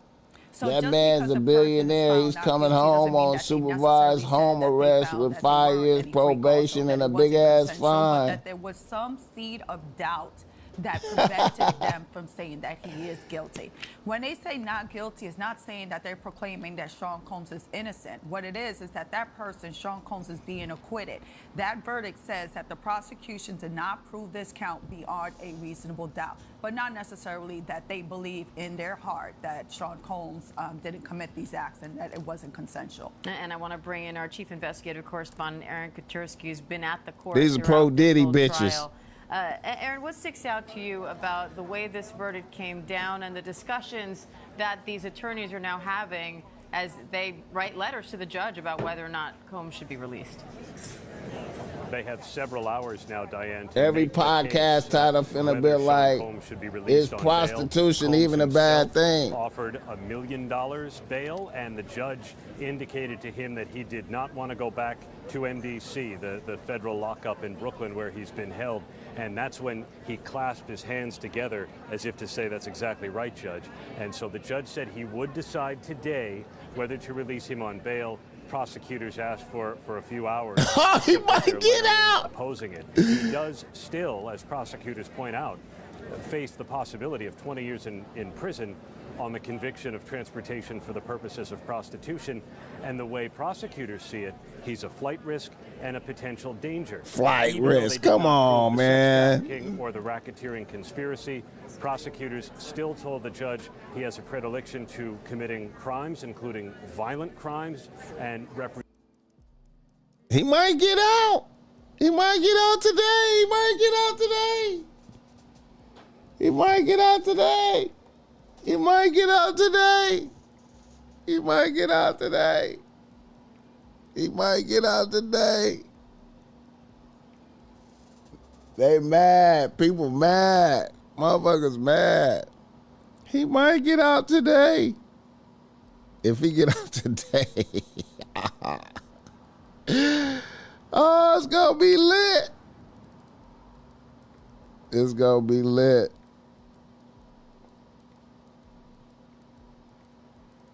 It's gonna be lit. It's gonna be lit. It's gonna be lit. He needs to drop. He could drop an album. He could drop an album. In that he was found not guilty of the RICO conspiracy and the sex trafficking. So if there's any allegations that mirror that in these civil complaints, Sean Combs is going to feel very confident that he might be able to win those. But different allegations, different alleged victims, and I think as Bernardo Johnson, stock going up. Criminal cases, a much higher standard than the civil standard of preponderance of evidence, more likely than not, or 51%. But the reason why I say it could be potentially positive for those filing civil lawsuits is if Sean Combs was found guilty of that racketeering conspiracy, there would be a forfeiture application in terms of trying to dismantle that racketeering conspiracy, that criminal enterprise, where the federal government would have had their opportunity to take money out of Sean Combs before the civil lawsuits would have had their opportunity. So in a way, Sean Combs— How much this case cost Diddy? Many millions. Might be able to find a victory through that process. I compare and contrast to, for example, the R. Kelly trial, where he was found guilty of racketeering conspiracy, and there was a forfeiture. He'll be at the podium in a few in the studio in 2 weeks. Difficult to win in those cases. And I want to bring in Kelly Carter to talk about the cultural impact here, because Kelly, it's hard to understate or overstate, I should say, the role of Sean Combs in music and culture in general. I mean, not only was he a legend in rap music, he was a legend in music in general, as a producer, as an artist, and then on to becoming a businessman with an empire. What does this mean for all that now? I mean, I think it means a lot. The truth of the matter is that it almost didn't really matter what the outcome was of this trial. The conversation changes immediately about what his legacy is. You know, this is a person who really touched every corner of pretty much every industry, not just music, not just spirits, not just fashion, politics, pretty much every industry he touched. He really ushered the hip-hop generation into the mainstream, into I wonder if Diddy's still gonna be friends with French Montana. You think Diddy's still gonna be friends with French Montana and Rick Ross and them? It's gonna be difficult for people to unhear. How many niggas didn't come support? Unsee, you know, that infamous now. How many niggas didn't come? Video that was released with Cassidy in 2016, and I think that it'll be interesting. 5 years, first time offender. As a businessman moving forward, but I don't expect to see something in the immediacy. Bro, a lot of people disappeared for talking bad about Diddy. For a good while now. And we do have a statement from Cassie Ventura's attorney, French never folded. Victor.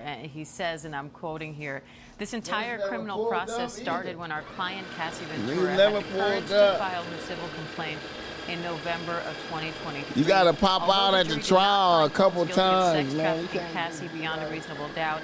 She paved the way for a jury to find him guilty of transportation to engage in prostitution. Unless he gave niggas a pass and was like, y'all Cassie has left an indelible mark on both the entertainment industry and the fight for justice.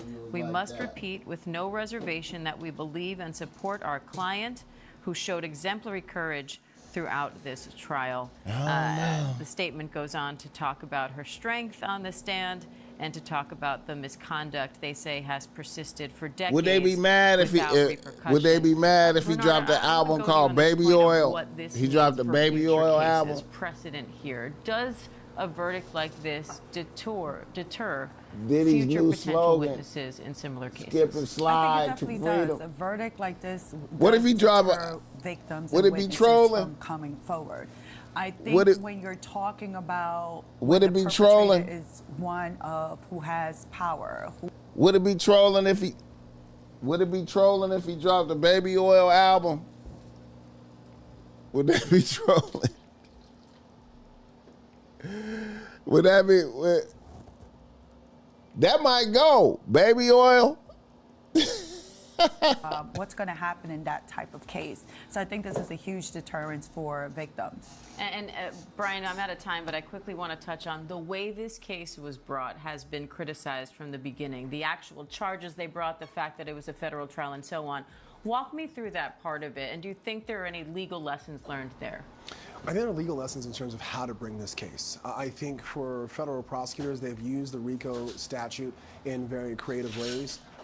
If you want to talk about R. Kelly, if you want to talk about Donald Trump, there have been people who have been in the spotlight who have bemoaned and said that this is not how the statute is meant to be. And I think this might be one of the first major setbacks in this use of the statute in this kind of new wave. And I think this is going to be, agreeing with what Bernardo said, but I'll add on to a reevaluation of how do we define RICO going forward?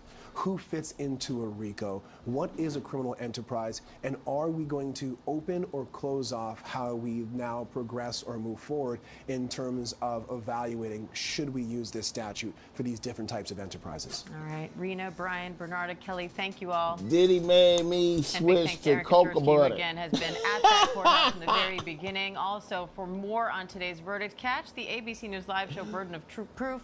The case against Diddy streaming tonight. He said baby oil freak off will go platinum. Meanwhile, the rough weather is complicating Republicans' race to pass President Trump's so-called He might big, have to face gun bill. charges and Speaker state Johnson gun says the House charges in could vote on it as California. soon as today after the Senate narrowly passed the bill yesterday.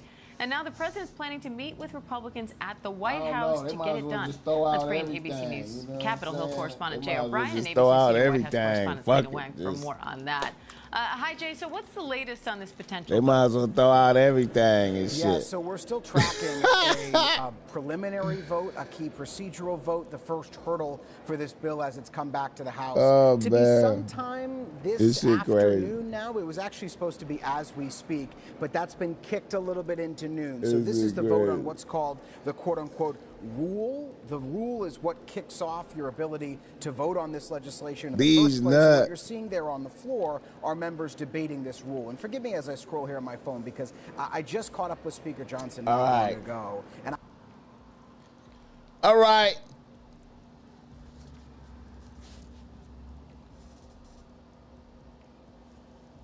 I think that's about it.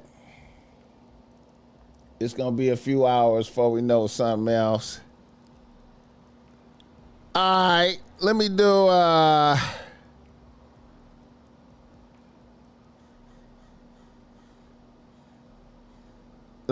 reader listener email right quick.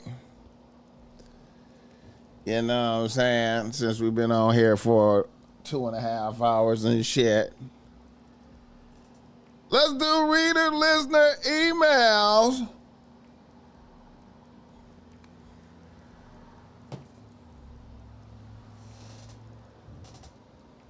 They doing him like Jack Johnson. Facts. That's facts.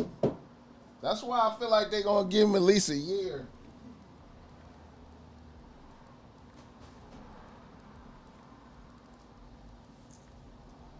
But they could send him home. He could go home. The Punisher must be terrified right now. The Punisher got a good career though. Punisher got a career now. Punisher hitting podcasts. Shit. Diddy might be able to start a podcast.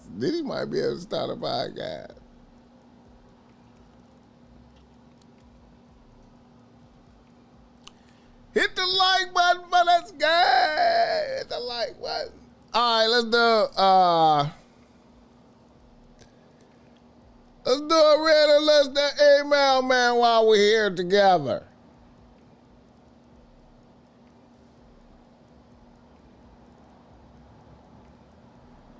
Let's do a reader listener email. I got a cold one right here, man.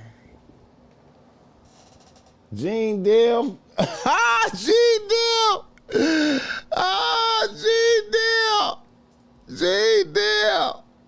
I wonder what he gonna say. I wonder what he's saying. Gene Deal. Yeah, man. They should make hoeing legal, man. They should make prostitution legal, man. They should make prostitution legal. It seems like it is, though. When you drive down Figueroa, it seems like prostitution is legal when you be driving down Fig. You know what I'm saying? Fish scale. loop even further, they might just try him for the Big Jake incident. Nah, they can't do that. They ain't worried about that. They ain't worried about that. And the participants in that is dead. I think the person that quarterbacked that, and I think the shooter is dead too. You know what I'm saying? So they wouldn't be able to do that. They wouldn't be able to do that. BossMack, I ain't never flew a bitch out. This BossMack, I ain't never flew a bitch out, but this is exactly why. Way. Hey man,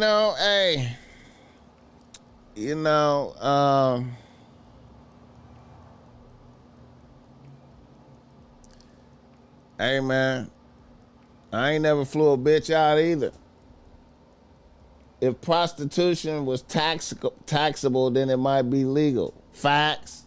I guess they ain't got. I guess that might be. I guess that might be the essence of it. Like, we can't keep track of how many. We can't keep track of how many niggas you fucking. So we can't tax you properly.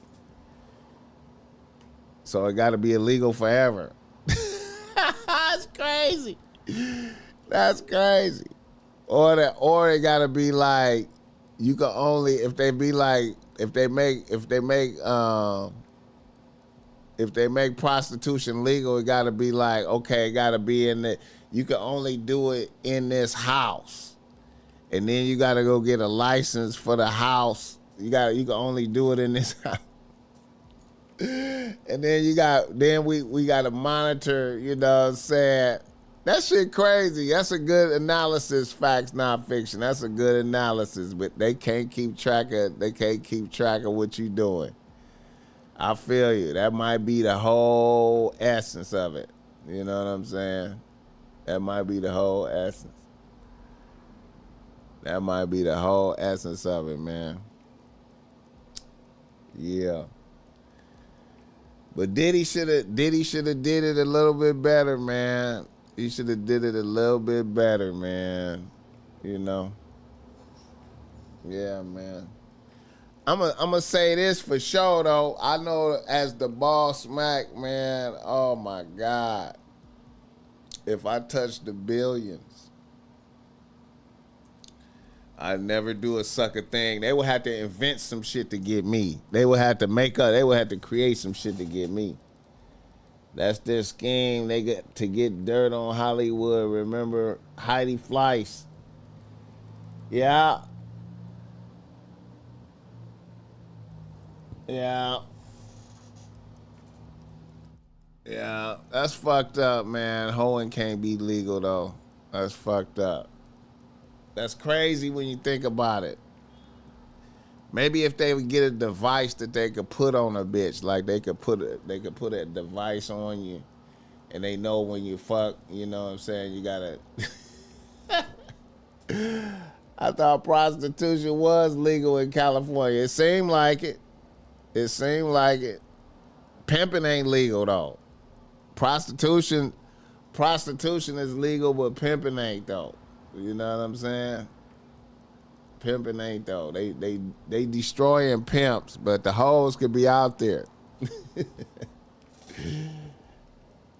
They destroying the pimping, but the hoes could be out there.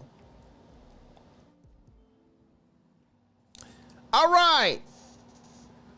Reader, listener, email. Okay, let me do one. I got one. I got one. Legal hoes.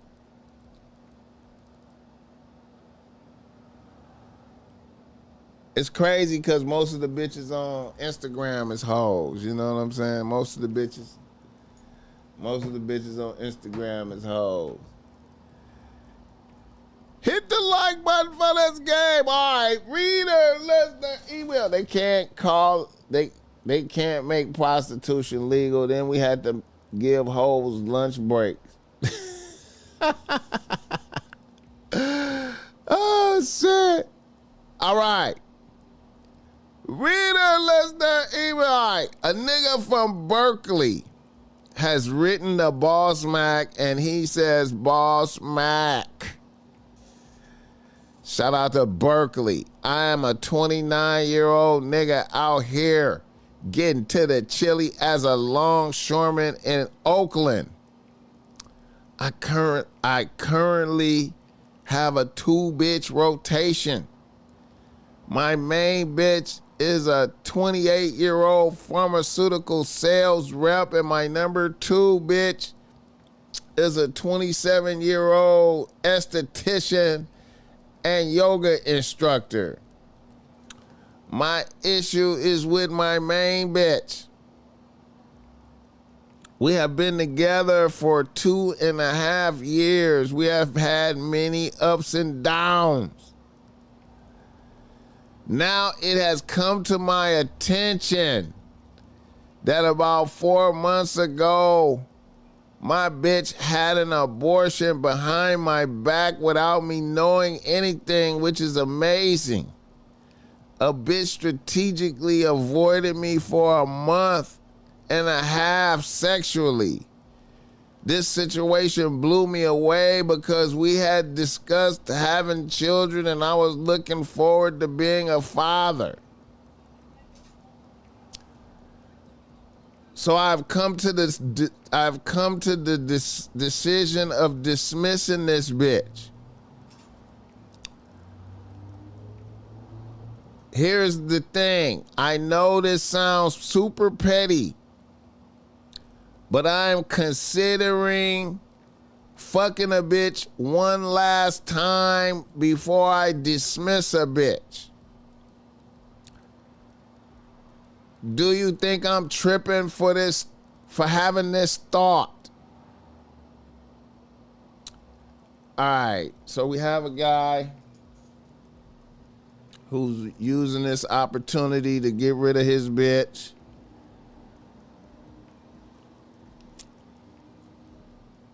She had an abortion behind your back that you didn't know about, which is fucked up. But, you know, hey, man, the bitch did it. And, you know, it's fucked up. Hit the like button for this game. And he wants to fuck her one last time. You know, I wouldn't do that. If that's me. I would just be, you know, if I'm going to get rid of a bitch, I'm going to get rid of a bitch. You have another bitch, you know what I'm saying? I wouldn't, you know, that's like some vindictive, that's like some mad shit, like I'm mad at a bitch, but, you know, I still want some pussy, you know, I wouldn't do that shit, man. If you're going to get rid of a bitch, just get rid of a bitch, man. You know what I mean? Throw a flag for the violation and then stand on it and be like, bitch, you know, you didn't even consult me. You didn't do nothing, bitch. We done, bitch. You know? Yeah, now. Hit the like button.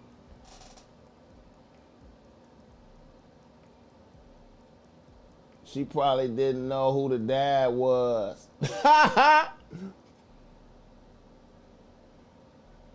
Oh.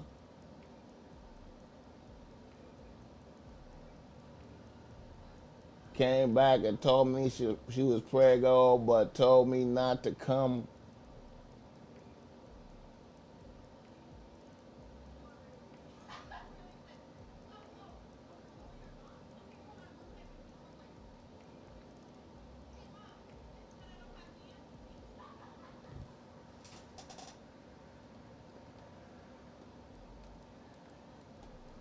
Let's see.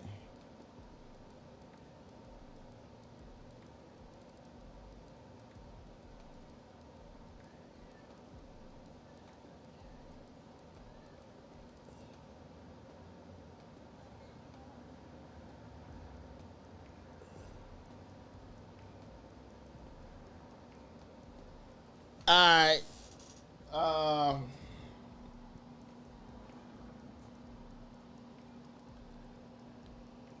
Yeah, man. I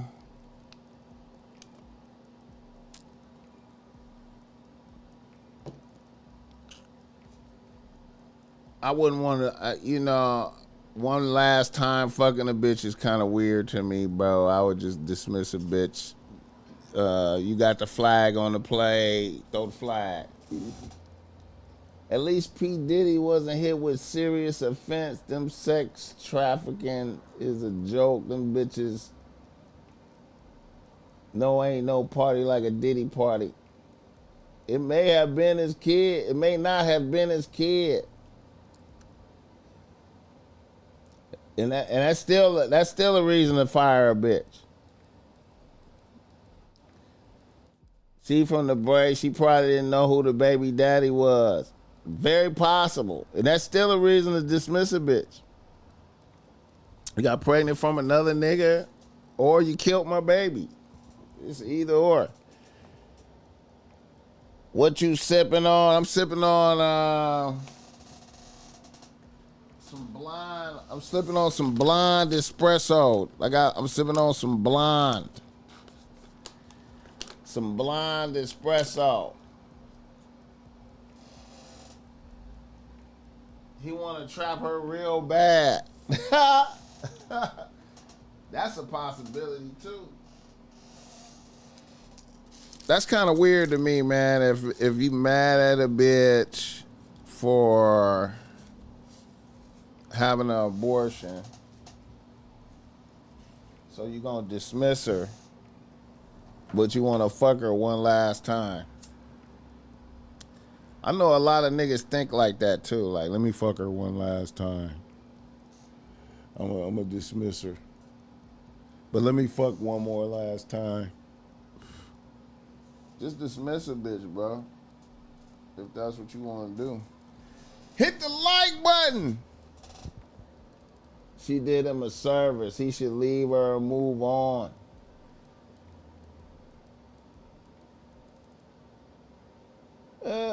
Bitches do that. Joe Blas, a bitch will do that. A bitch will do that. You know what I'm saying? Matter of fact, I've had that happen. I've had that shit happen, man. I've had that shit happen. You know what I'm saying? That has happened to me, man, back in the days, bro. But it was a bitch that was like very low in the rotation. And she was like, she went and did that. She vanished and popped back up some months later and then told me she had did that. Hit the like button, but it is possible it might not have been mine as well. But that's what she told me. Hit the like button. It's cold. I got it on ice. I be sipping the espresso on ice. Let's do another reader, listener, email. Let's do one more. Let's do one more. George Harris. I need a hit. I need to hit Fig when I come out there. Hey, man, you know what? Fig is entertaining, bro. It is very entertaining. I wouldn't go out there and buy no pussy, but it is very entertaining to drive down Fig and look at the hoes, man, just to see the hoes. It is entertaining to see the hoes. It is entertaining to see the hoes on Fig, man. The hoes on the blade, when I see the hoes on the blade, when I see the hoes on the blade, they strike me as like they make me think I think of them as like athletes. They look like athletes to me, man. Like, they be out there naked, but they be out there naked, but they be ready for the environment. They be tough. They look like they tough. You know what I'm saying? Like they ready to fight, run, do all kind of shit. Like they, you know what I'm saying? Like they ready for action. You know what I'm saying? Man, it's hella entertaining. Hella entertaining. You know.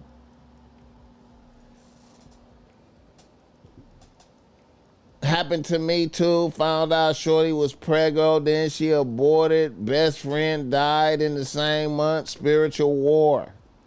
Yeah, man. Yeah, man. That shit really happened to me, man. I didn't know how to feel about it, man. You know, I was like, what the fuck? You know what I'm saying?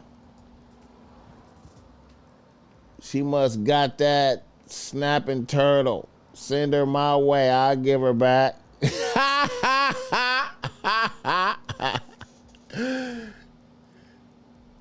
Oh, the shit. My shit froze.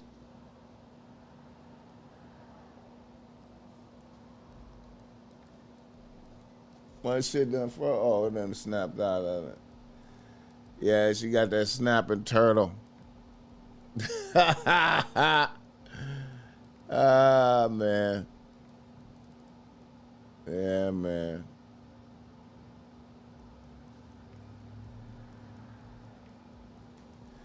All right. Let's do another reader, listener, email, man. Okay, this one's a little different. All right. A nigga from Los Angeles writes the BossMack. He say BossMack. I'm a 35-year-old nigga out here getting to it in the tech industry. I have one bitch on the team. A 29-year-old food services worker. And she also braids hair. Now, this bitch has been on the team about 8 months. Things have been good between us for the most part. We've had our ups and downs, but here is what is happening now. About 4 months into our relationship, my bitch hit me up for a sizable contribution to help her finance a girl's trip with her bitches. They were all trying to go to the Essence Fest, which is happening this weekend. Now, I would have loved to help my bitch, but I had a few setbacks financially, so I was unable to help a bitch. My bitch expressed frustration with me, and I thought that shit was gonna end our relationship, but we got through it. My bitch seemingly stepped up her grind and was able to finance that trip. Then about 2 weeks ago, I got some shocking news. The police arrested my bitch while she was at work for fraud. Apparently, my bitch had deposited 30 bands in fake checks into her account over a period of a month. I was like, what the fuck? Upon further investigation, I discovered that she had gotten the checks from her ex-nigga, and she had given him half of every check she deposited. This is how a bitch had financed her Essence festival trip. I think she tried to snitch on her ex-nigga, but I'm not sure she even knows his real name. And he really didn't have a permanent location that he lived in when this doofus bitch decided to bust these checks open and give him half. So now my bitch has lost one of her jobs and she is no longer going to the Essence Fest. And she's currently in jail with a $50K bail. The bitch needs 5 bands to bail out. Would you bail a bitch out? Would you bail a bitch out? Oh my God. Hit the like button for this gang. Oh my God.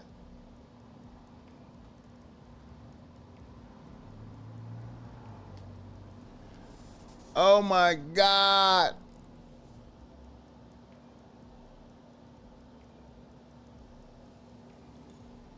Oh my God.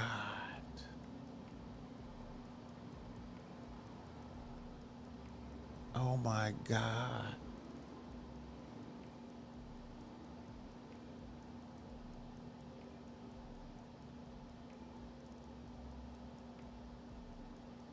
Oh my God. Hit the like button. Oh my God. Now let's think about this. All right.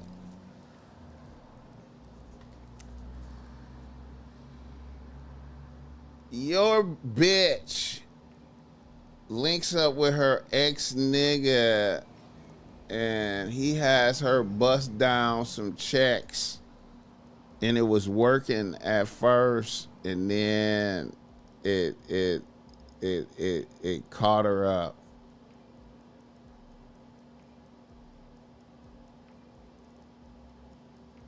And now she's incarcerated and you didn't know. And everything was good with you until this happened. And then it's all of a sudden it happened and she's in jail. And then you hear the details. Hit the like button.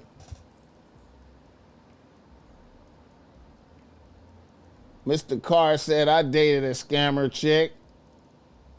Where's your heart?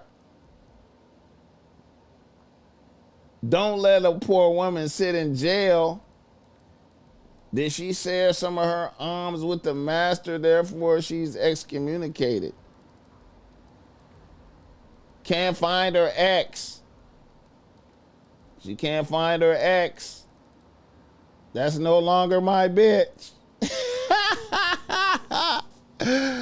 Oh.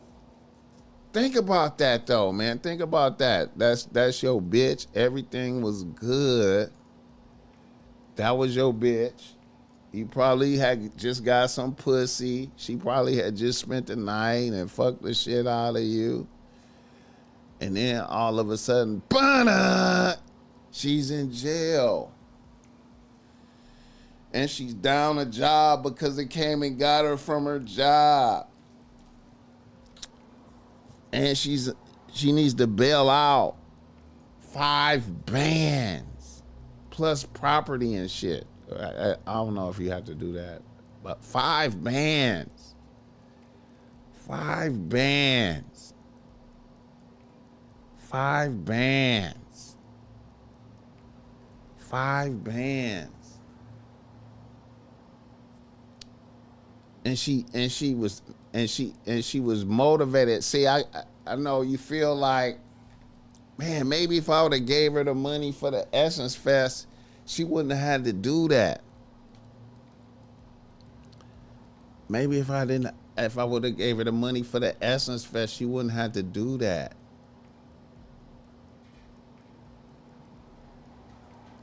But what if she was going out to the Essence Fest to try to get her, to try to recruit a new nigga? She was trying to get out to the Essence Fest to recruit a new nigga.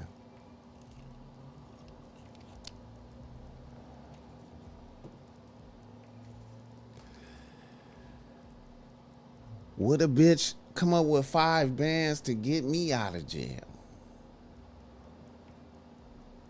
Would I do some stupid shit? Would I do some stupid shit just so I could go to a concert? Would I do some stupid shit to go to a concert? See, this is where you have to be, you have to dig deep into your ruthlessness. You have to find your ruthlessness. See, it's hard because everything was okay. You see what I'm saying? Everything was okay. Everything was all right with a bitch, right? It was all good. And then all of a sudden it was bad. And then you call upon to break a lot of bread. You know what I'm saying? And you didn't receive none. You didn't get none of the money. You just know a bitch was able to she was able to come up on her Essence Fest. She was able to come up with her Essence Fest money. That's all you know. Why she needed a lot of money? LBC, I've been there like 7 times. The biggest black people party of the year. It brings $300K, yeah. She made her bed. She needed a lot of money in the first place. Diddy for Mac of the year. Clinching if he only get probation. Hey man. Hey, that's a consideration. That's a consideration. We gotta consider that. We gotta consider that. Man, I know it's hard if you have one bitch. You just got one bitch. You just got one bitch, and then all of a sudden she's in jail, and then you hear that she had linked up with her ex-nigga, and her ex-nigga just really finesse. He really in a, you know, she could tell on him, but you know, he's free. And you know what I'm saying? And then your bitch really try to tap your pockets. She really try to tap your pockets to get out to the where it was gonna be, you know, she really try to tap your pockets to get out there, you know, to get her politic on at the Essence Fest. He needs some coaching. I want motherfuckers. See, I'm trying to tap in for everybody. I'm just trying to tap in the experience for everybody. You gotta think about this experience. The experience of you, everything was good. Everything was good. You know what I'm saying? Everything was good. And then boom, your bitch was in jail. And then you hear she did some stupid shit. So you don't want to fuck with a bitch with bad judgment, right? You don't want to fuck with a bitch with that's bad judgment. You know what I'm saying? You know, that's bad judgment, right? You don't want to fuck with a bitch with bad judgment. Then she was fucking with her ex-nigga, right? She probably was fucking him because, you know, they get money. And she didn't share none of the bread with you. You just know she was able to finance her trip, which she was probably going out there to try to see if she could, you know, if she could get her hypergamy on out there. You know what I'm saying? And then she calling you, begging you and shit. She calling you, get me out, I need to get out, help me. And then you had to spend 5 bands. You had to come up with 5 bands or part of that to get a bitch out. You see all these strikes. You know what I'm saying? It's too many strikes, man. This a hostile environment, but I know how you feel, man, to go from Your bitch was here today and now she gone tomorrow. She gone. Then your bitch is gone. And then a bitch might have to do a little bit of time too after that. Bitch fight it. She might have to sit down a little bit.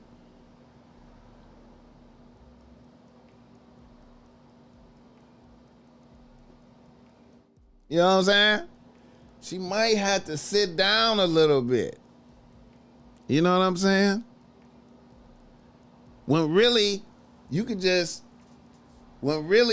say, you know what? Bitch, you did bad judgment. I can't have people that's doing bad judgment. I didn't get none of the proceeds. Why did she ask him but not the ex? She tried to snitch on the ex, but he missing in action. You didn't hear all the email. I think she tried to snitch on him. She tried to snitch on him.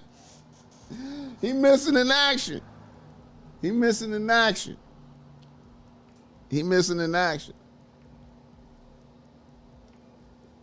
He probably was like a clever street nigga and knew that was gonna happen. You know what I'm saying? Got out the way. So, it's fucked up, man. We gotta be ruthless, man. We gotta find our ruthlessness, man. And, being ruthless is difficult, bro. Being ruthless is difficult. But in certain situations, man, you gotta be ruthless, man.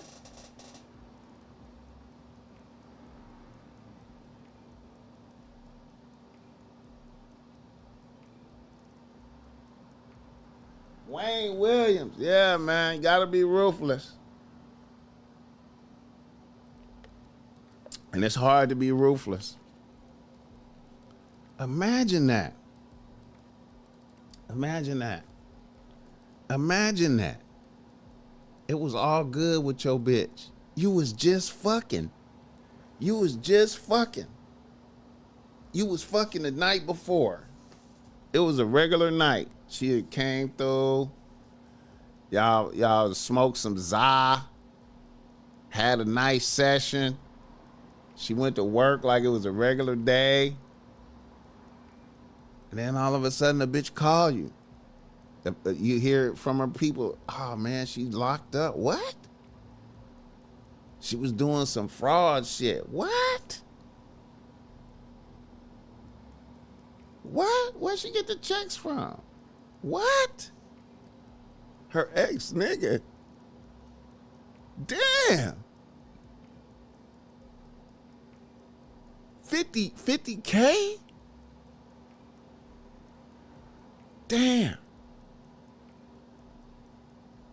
Damn. And then it's like your bitch died. It's like she died. It's like she died. Like you go, damn. And you had to, you run this past some motherfuckers and they be like, damn, man, she might have been fucking old boy. Damn. She wanted to go to Essence Fest that bad. Then you gotta confront that like, damn. Damn. Damn. Damn. Oh my God. Oh my God. Oh my God. Oh my God. I don't have no bitch. And this is why you always gotta have more than one bitch on the team. Right here. See how this is right here? You gotta have more than one bitch on the team because this is affecting your judgment. It's affecting your judgment. You're thinking about saving a bitch. Even though you know she probably was fucking with another nigga and he did her like a crash test dummy. You know what I'm saying? And then left you to pick up the pieces. And really a bitch was trying to pop out to be where the niggas was at, where all the niggas was at.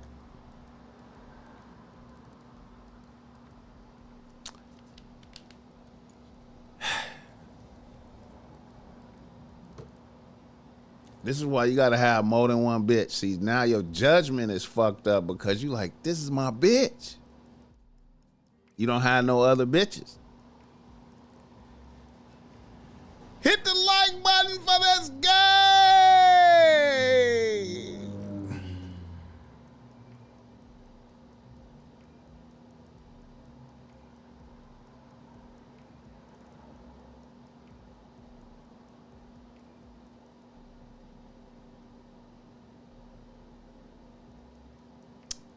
Yeah, man. I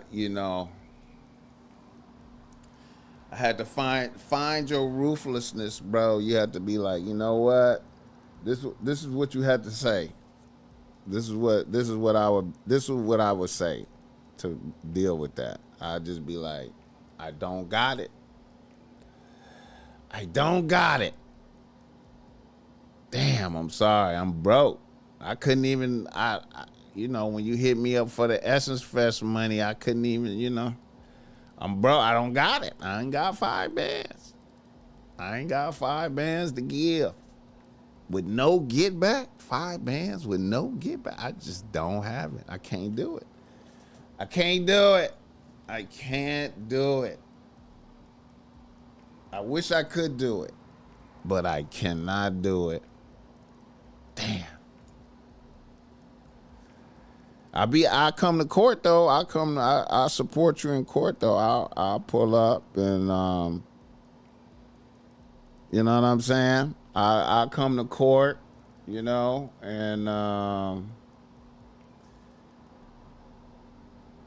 can you take a loan out on your car? I don't know. He didn't say that. You know what I'm saying? We don't know. Can you take a loan out on a car? If you paying a car note, can you take a loan out on a car?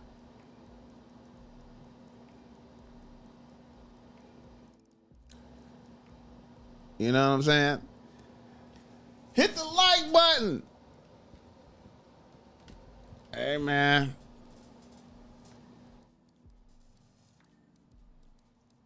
It's shocking. You know what? When you got a bitch that that's regularly, you fucking on a regular basis, you know what I'm saying? She's coming through and this is your bitch and you fucking on a regular basis. Then all of a sudden, a bitch is gone, right?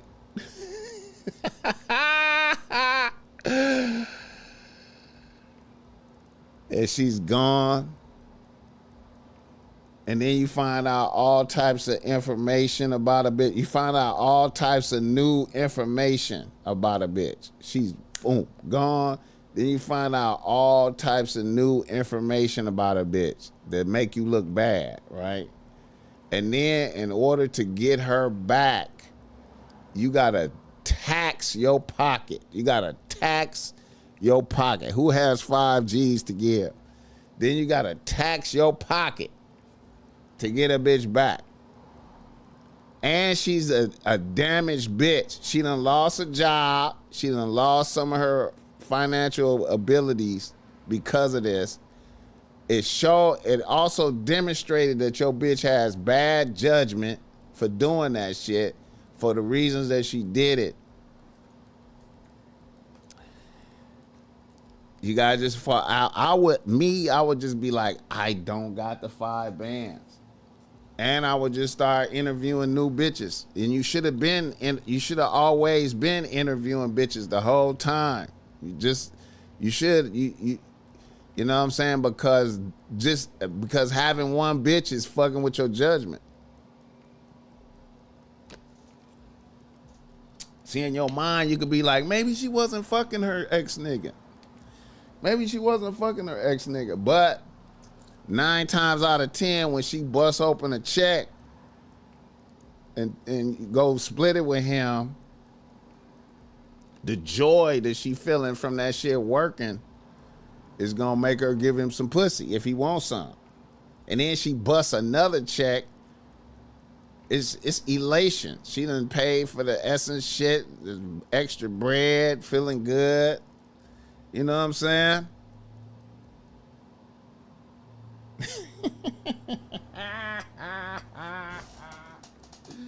Woo! Fucked up. It's fucked up. Phoenix Smile. I'm at on. What is Zod? Za is Kush. That's just a new way of saying weed and shit. Are we not blowing Kush anymore? Yeah, Za. You know, they just call Za Kush. You know that. She got to learn the hard way. Don't do the crime if you can't do the time. Amen.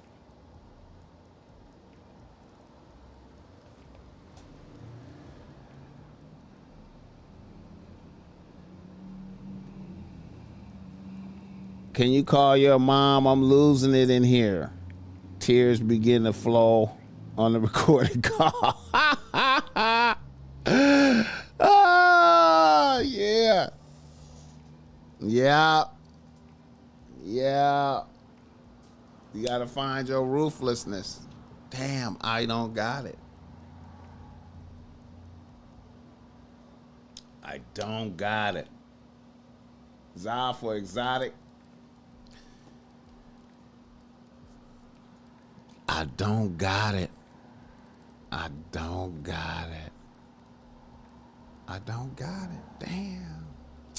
I don't know what to say. I love you. I hope you make it. And then just start hollering at new bitches. That's all we can do. Hit the like button for this game. It's been a beautiful episode. We got 3 hours. I think I'm going to wrap it up right here. I got to get to shipping out some of these orders and shit. We got orders coming in right now while I'm on here. Shout out to the chat. I appreciate y'all. Free Diddy, you know. Free Diddy there, you know what I'm talking about? Yeah, man. Hit the like button. Show some love. I appreciate y'all. You know,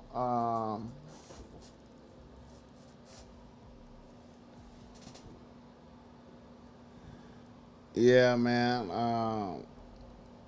And for the record, man, I don't want to sound like an asshole and say abandon your bitch into there. But, you know, we got to find our ruthlessness and, you know, it's a very hostile environment out here. We have to protect ourselves. We have to make sure we protect our interests, you know.